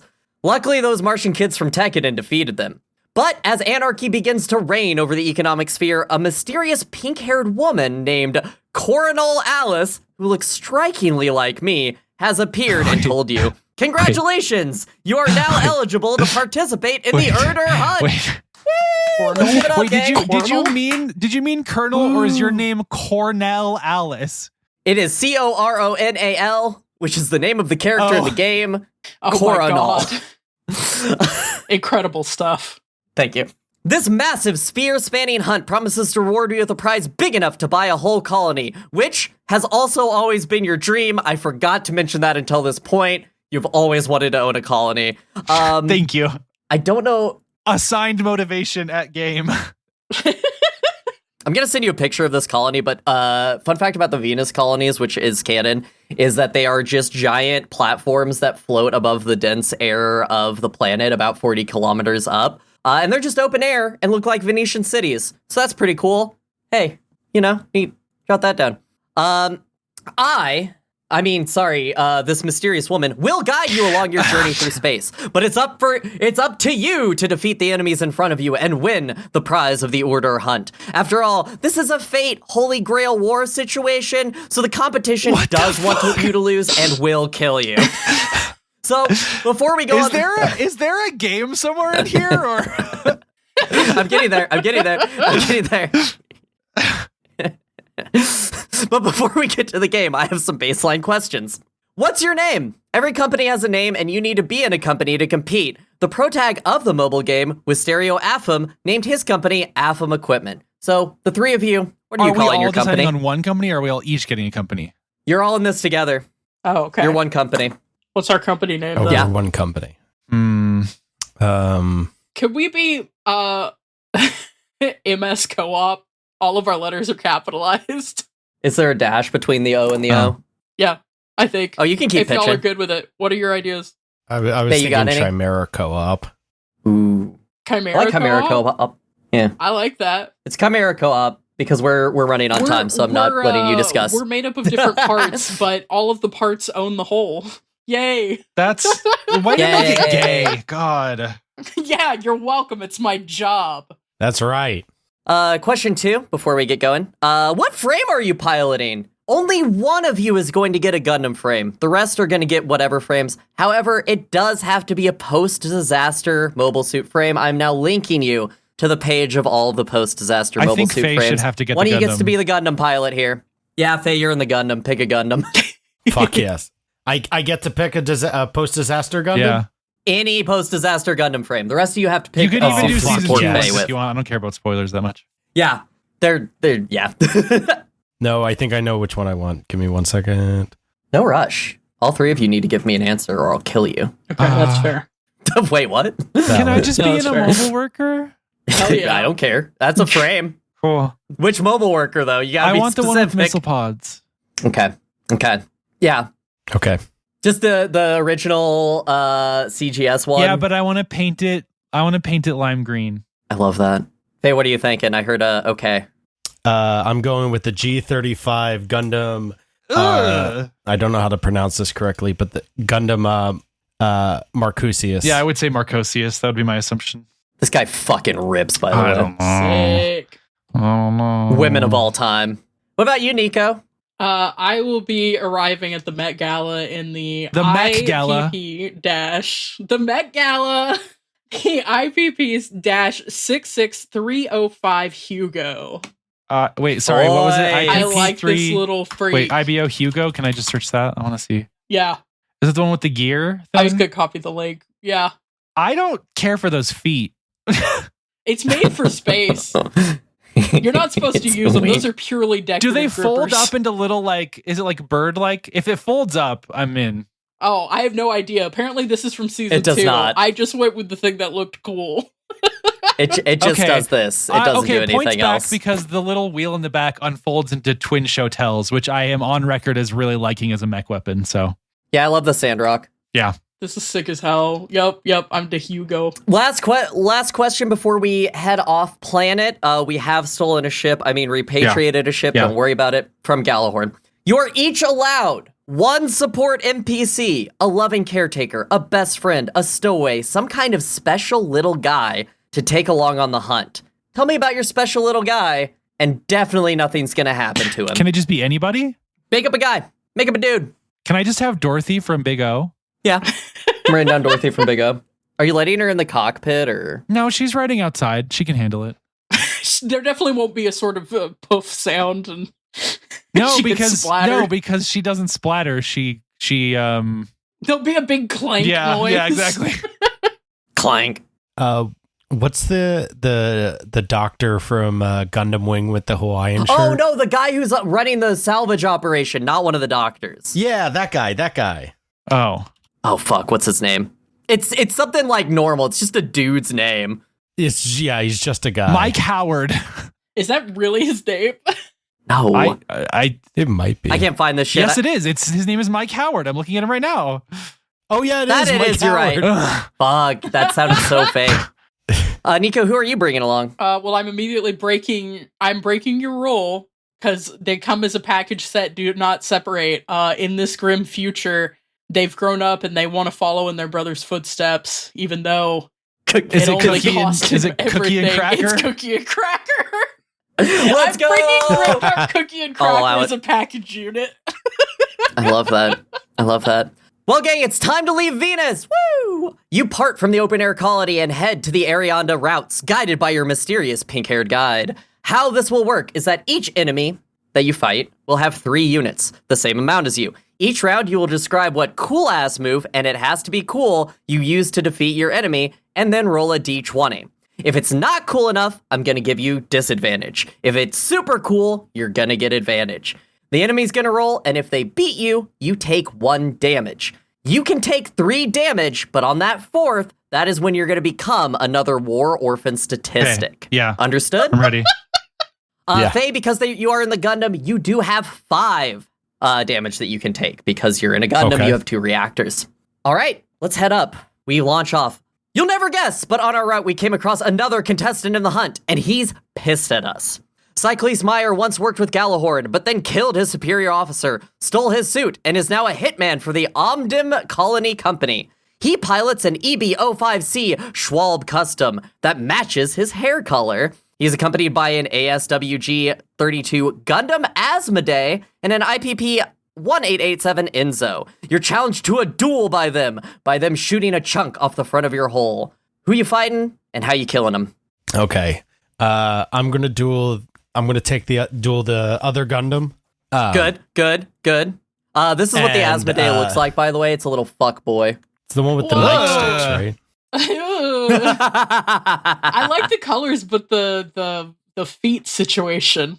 Huge feet. He's got huge feet. Yeah. What's the sick ass so- move you're gonna use to break this shit apart? Yeah. So I posted the Marcusios has 6 subarms. 4 subarms it can use with daggers and stuff. It's sick as hell. So what I'm gonna do is we're in space, right? Yes, you are currently in space. Beautiful. So using those 4 subarms, I'm going to skewer asteroids. First, I'm going to thrust towards it, and as I get closer, I'm going to throw 1, 2, 3, 4 to keep it distracted. And then as I get close enough, I'm going to use my large mace sword. And, you don't need to cut something if you hit it fucking hard enough. So I'm going to Mikazuki just ass logic. smash the center Yup. Unga bunga. Crush the fucking cockpit of this thing.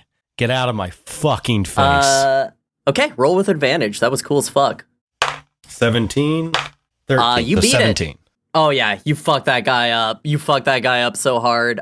He's dead. He's dead in the water. Fucking murdered. What about you two? How are you gonna take out these other suits? I'm gonna fight the Schwalbe Custom. It looks mobile. It looks agile, and so I've got to lock that shit down immediately. The Hugo has hip chain anchors. It has anchor claws like the Big O.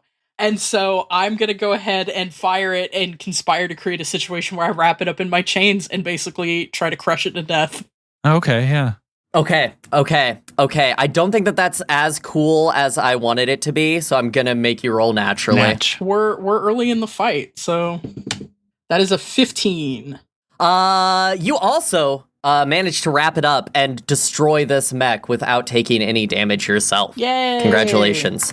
I gave Brian, it a what big about hug. you? I guess I'm putter. You gotta go for the last guy. I'm puttering around at the Enzo with my little boosters, and I guess I'll fire missiles. But what's that on one of the missiles? It's Dorothy riding Dr. Strangelove style. And she's gonna, because she doesn't need to breathe in space, she's gonna jump onto the Enzo, force the cockpit open, and punch the guy to death while I putter around. Yeah, I'll take that. I'll give you. I think that gives you advantage. That seems like, I don't know, shooting an anchor into an asteroid and then flipping around it while exploding the anchor. Cool shit There's you a can do in scene space. in the movie Obsession where a character breaks into a car, puts a brick on the steering wheel, and then smashes the driver's face into it until they're like salsa. That's what Dorothy's doing to the cockpit. Sorry, did you say just natural? Okay. No, Okay. that's with advantage. Dorothy beat a Well, man the to first one death. was a 1, so thank She you for deserves it. advantage. And then a 12. Okay, still manages. They rolled pretty shit. So yeah, you managed to get past this fight, destroy them, and head on to the next battle. Good job, gang. We did it. 1 down. I feel like I'm playing a mobile game. As we continue. Yeah, it's almost like these are literally the story plots of a mobile game broken out by the different seasons that I'm just making you go through. That's weird. Weird how that works. As we continue down the Arianda Highway, we unfortunately come across a debris field. But wait, Those are human debris! Oh no. 598, human debris working as a pirate for a man named Kimball, who seems to have no regard for his own life. He pilots a UGY R267MM monkey crab roadie. It's and so his co-pilots use a man roadie and a spinner roadie. Here are their suits. The left one is the monkey crab roadie. Oh! They're so sick. They're so sick. We are innovating new types of freak. I love that's a it. damn coffin from the damn other thing. What's it called? Sensuality? You can do it. It's a cradle coffin. Cradle coffin, yeah. They've all got huge cod pieces, by the way. Oh, I didn't really read that until you said it, but cod yeah, pieces. especially that last one. The last one, yeah. He's happy. Who's killing what? How are you doing it? Roll a dice. I've decided to try to at the urging of Cookie and Cracker, who I imagine are you know how you normally have an angel and a devil on your shoulder? They're both devils because they've been made grimdark by the circumstances of losing Biscuit. Oldest brother offed himself. Yeah. Second oldest brother died in war. Yeah, they're hella grimdark. So they're like, I need to prove myself to the Gundam pilot and take on the big crab, the big guy on the left. Okay. How are you doing it? They've told you to do it, but how are you doing it? Well, Alice, I think in a way that you're really gonna like. So another type of claw that the Hugo has. The Hugo's feet can be used as claws with 3 citations on this wiki article. Yes, I can. It does. I think I'm basically gonna use my change to slingshot around and then come in feet first, grippers out at the big crab. And come at it, try to tear it to pieces with my powerful legs. I'm gonna put it in leg jail and then tear it to pieces with my gripper. We're gonna pop it like the watermelon thigh videos last month. Yep. The what? Nothing. Alice on. pretending she's never watched one. I'm gonna give you advantage for that because I like feet talons. Roll me a roll. That's not how that sentence. I thought that sentence was gonna end. All right. Okay, first one is a 17. Let's see. Oh, the second one's a 6. I'm glad I had advantage. That's 17. Yeah, you managed to tear this guy to shreds, Ooh, with my feet grippers. killing the human debris inside who just wanted to live. Congratulations, you did it. I've got 2 demons on my shoulders. Faye, who you taking? Which one of these little fuck up guys? Are you taking the colony construction robot or the turtle? I'm taking the turtle. Nice. How you killing it? So I want to get Mike Howard involved in this, but first I want to have some fun. Time to take out the trash, I say, as I start beating the various limbs off of this with my I looked it up. My sword is called a bastard sword. Let's go. And I then give it a good char kick away, and then I go, Howard, lighten up. And, Howard has the Peace Million, that big white triangle thing. And he deploys the main cannons to turn this guy into ash. And that's also what you guys are flying around in, right? For this whole thing. Or is Howard just off in the distance like an ult that you can just call in? I'm thinking of the ult. I was thinking more an alt sort of mode, like, the JRGB. I'm gonna give you advantage. The pilot does the like, whoa, as he gets blown up. Give me a roll. Let's see if you can beat this. They did pretty good. 13. Unfortunately, you do take some damage. He manages to get a piece off of you as you fight. So that's 1 damage per Faye. Brian, it's up to you again. It's you versus the construction robot. What you doing? Accelerating to ramming speed, and I'm just gonna crash him through all the shoal debris until he's not alive anymore. Just keep going forward. Boom, boom, boom, boom, boom. That's kind of sauceless. Give me one at disadvantage. Okay. Well, I rolled a 2, so that doesn't really matter, does it? Why didn't you use your grippers? You do lose a piece of your mobile worker in this fight, taking 1 damage. But you all manage to survive in the way that everybody in the Uter Hunt video game survives and no one dies. Yay! Yay! And then we're gonna ask Alice, why did you just close the tab for the game? Hey, Alice, why'd you just close the tab for the game? That? Why'd you do that, homie? What's that about, Alice? You'll never guess, but those weren't the only pilots. Those were just the feral kind. What? It looks like next on the hunt is going to be a little more civilized. Tamami Rakau runs the Rakau Pirates, a small band who has a weird sense of justice and an even weirder sense of fashion. Their leader pilots an STH-1507 Hakugu commander type. Enter 2 wingmen pilot STH-05AC Hayakorins Tewa's type frames. Do all of these pilots know each other? Here are the 2 suits that they're in. Also, I need to give you the picture of her and her crew. Yes, they are a girl gang. Yes, they are. No, this is where the women went. Shout out in the bottom, in the right side of this image, you'll see 2 of the girls holding hands with their fingers interlaced. 99% of why I played this game is the implied Yuri of this crew. Anyway, Alice's whole who's life. taking on the commander, and how are you doing it? I'll take on the commander. It's time for me. It's time for the mobile worker to shine. This is our last fight, right? Checks notes. No. Okay, so then in that case, I'm just firing missiles. Etano Circus. It's like Macross. This one. Here's my bid for advantage. This is animated unlike anything else in the show. It has 9,000 frames. They spent like 6 months on it. How many missiles are on screen? Okay. It's one of those like real porn shots of the heavy arms shooting a million missiles. What did you roll? I'll give you advantage for missile spam because I love missile spam. I got that tone loadout. Okay, that's a 4. God damn it. This die hates me. 19, bitch. Yeah. Good thing you got advantage. You managed to take it out without taking any damage. You both have just junk suits to fight. Faye, how are you going to kill one of these support units? Yeah, I know what I'm going to do. I'm going to use my sub-arms to catch it, and then at point-blank range, use my 2 rail cannons on my hips to annihilate this. That one's cool. That seems like just a normal move set for grapple, so I'm just going to give you a regular roll on that one. That's fair. Regular. 19. 19 round. He rolled 20. He manages to get a cut into your armor, taking off another chunk. But you do manage to kill this dude. Nico, how are you going to take up the last guy? I think Cookie and Cracker are currently in a B plot. So I'm playing more conservatively because they aren't urging me to be my darkest self. So I think I'm going to use my 300 millimeter long rifle. And I'm just trying to keep range and just snipe it. We'll see how I do, but sniping is sauceless because these frames, as if you watch the show, they all have a nano alloy, so you'll never actually kill this thing. Roll with a disadvantage. Oof. First roll is a 4. Let's see if I can do worse. Oh, I rolled a 4 again, so we are at 4. You manage to knock it out of the fight. It returns to its mothership, but you do, unfortunately, it is so sauceless that Cookie and Cracker look at you afterwards and they say, but why didn't you actually go fight it? And that emotional damage damages your frame.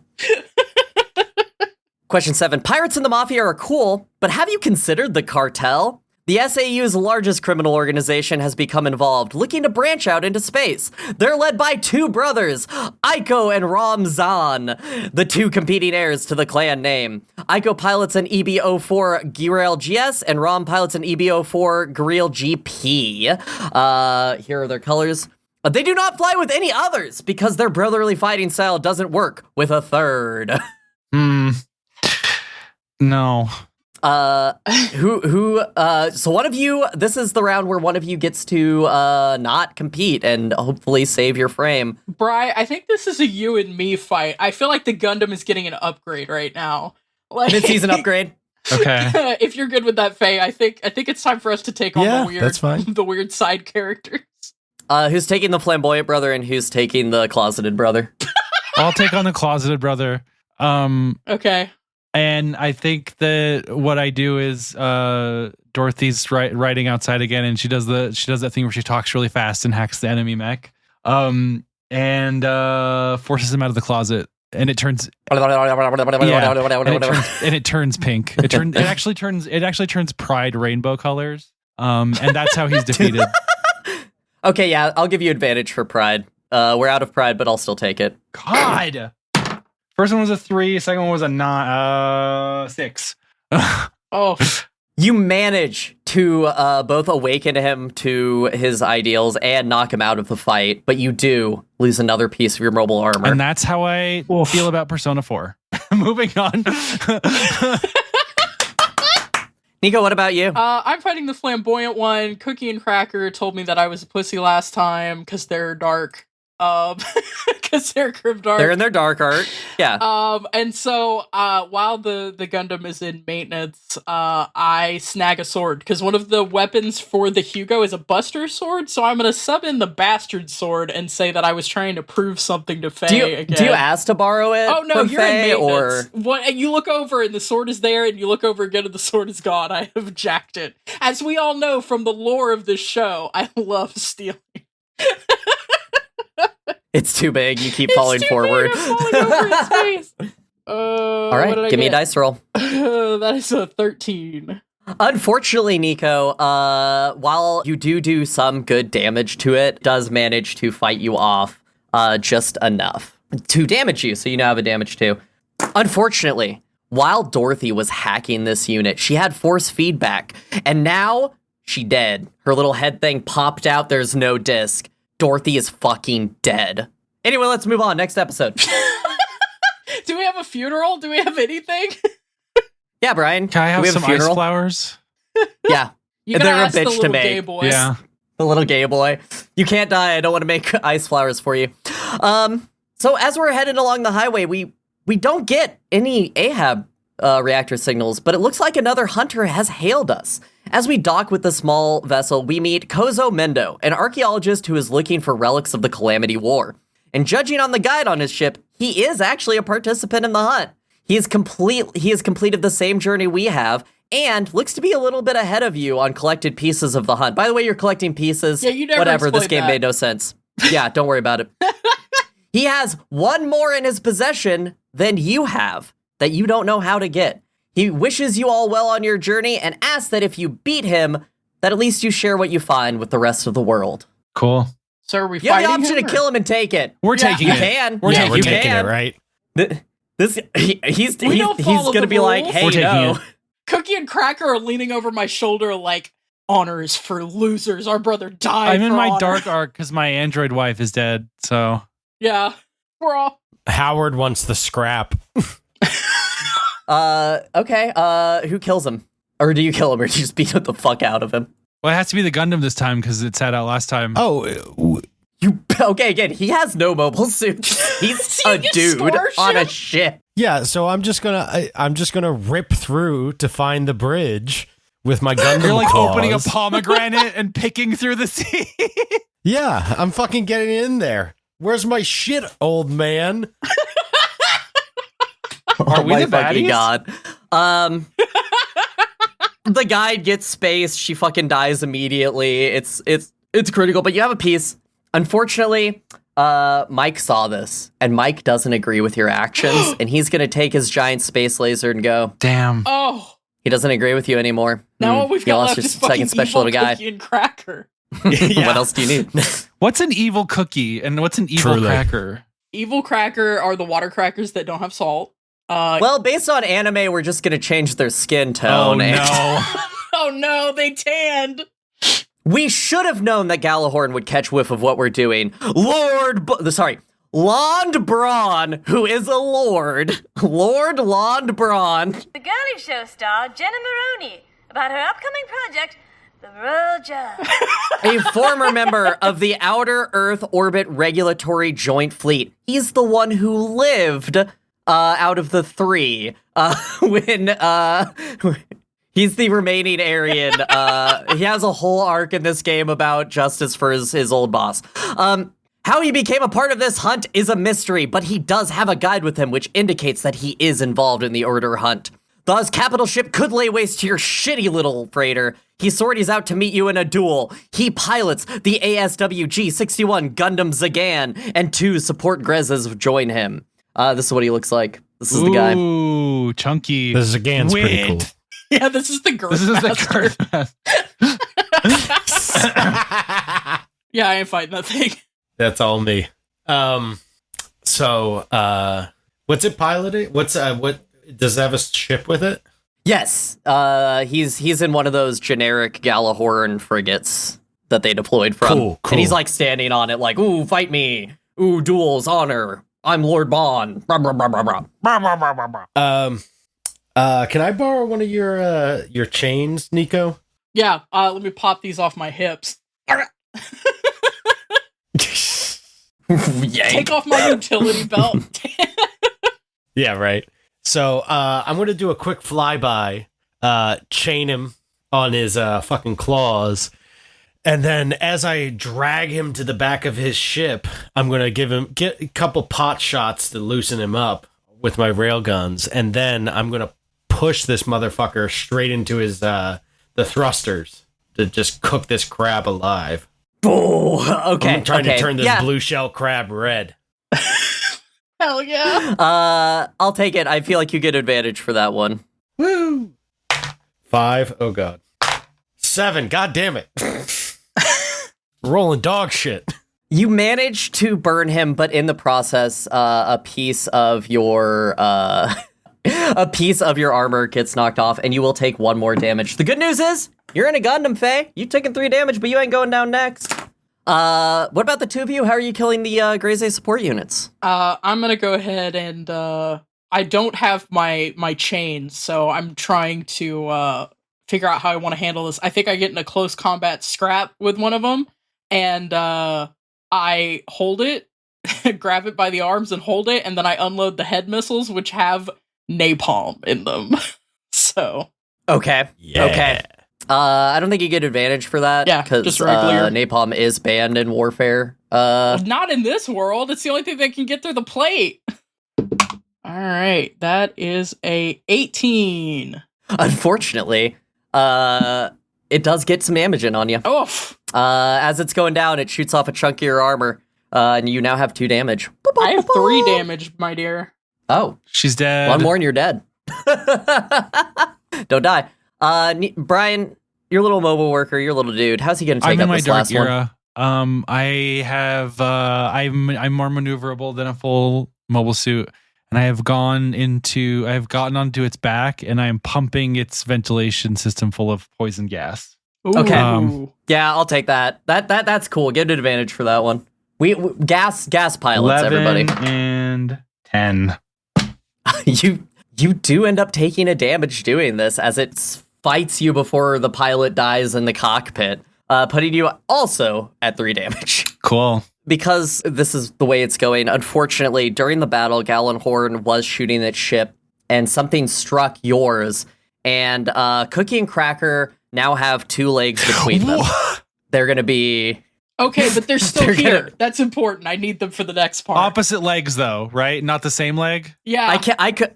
Yeah, different legs. They lean on each other. I could never kill Cookie and Cracker. I can only, what did you call it in your fanfic language? Blorb them? Glomp them? Womp them? Womp them. That's it. That's the word. I love it when I dort my characters.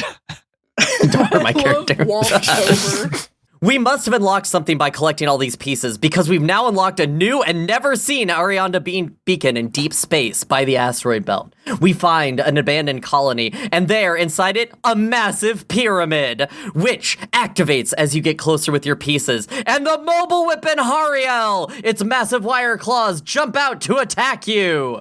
Ooh. This is a 3v1. It's a big boy. I do want to show you, number one, what the pyramid kind of looks like as it's breaking out in the cutscene. They literally just have the Illuminati. But the best part is, okay, I haven't shown you what this game looks like. So that's the cool cutscene. Here's what it looks like in the game. Mobile game ass polygon graphics. All right, everybody has to attack this thing. Tell me how you're attacking it. It's got many claws, and it's gonna try and kill you. So I'm attacking this thing on two levels. Because I know the plot of this. I know that this thing has PTSD from fighting me before.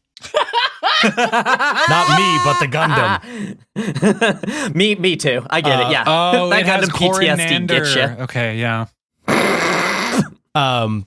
And while it's distracted from the PTSD, I am going to try to get as close as I can and do like a spinning tornado attack to try to cut off as many of the wire claws as I can with all my subarm blades deployed. Unfortunately, this is the boss battle, so there's no advantage or disadvantage here. Roll me a roll. 18. Let's go. Oh! He had a 17.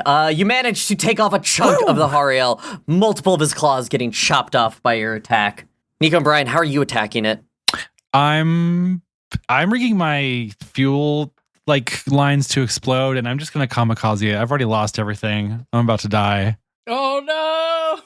We'll come back to you. Nico, before Brian self-immolates, how are you damaging this thing to open its core for an attack? Well, it's got lots of little stabby pincer bits, so I think I try to close to lock down an arm, and I've got my cockpit set up so that Cookie and Cracker can sit on either side of me and say evil things to me, and they discovered a new vulnerability when they lost one each leg. But they came out for the battle, and then I get speared. Whether or not I die will be dependent on the roll. But I think I take a spear, and so Cookie and Cracker have to take the leads. They plug into the system, and they draw the Ingetsuto, the scimitars. I've waited the whole time. I was like, I'm not going to use the scimitars, which are twin blades, until I can deploy Cookie and Cracker. Wait, are they in the cockpit with you?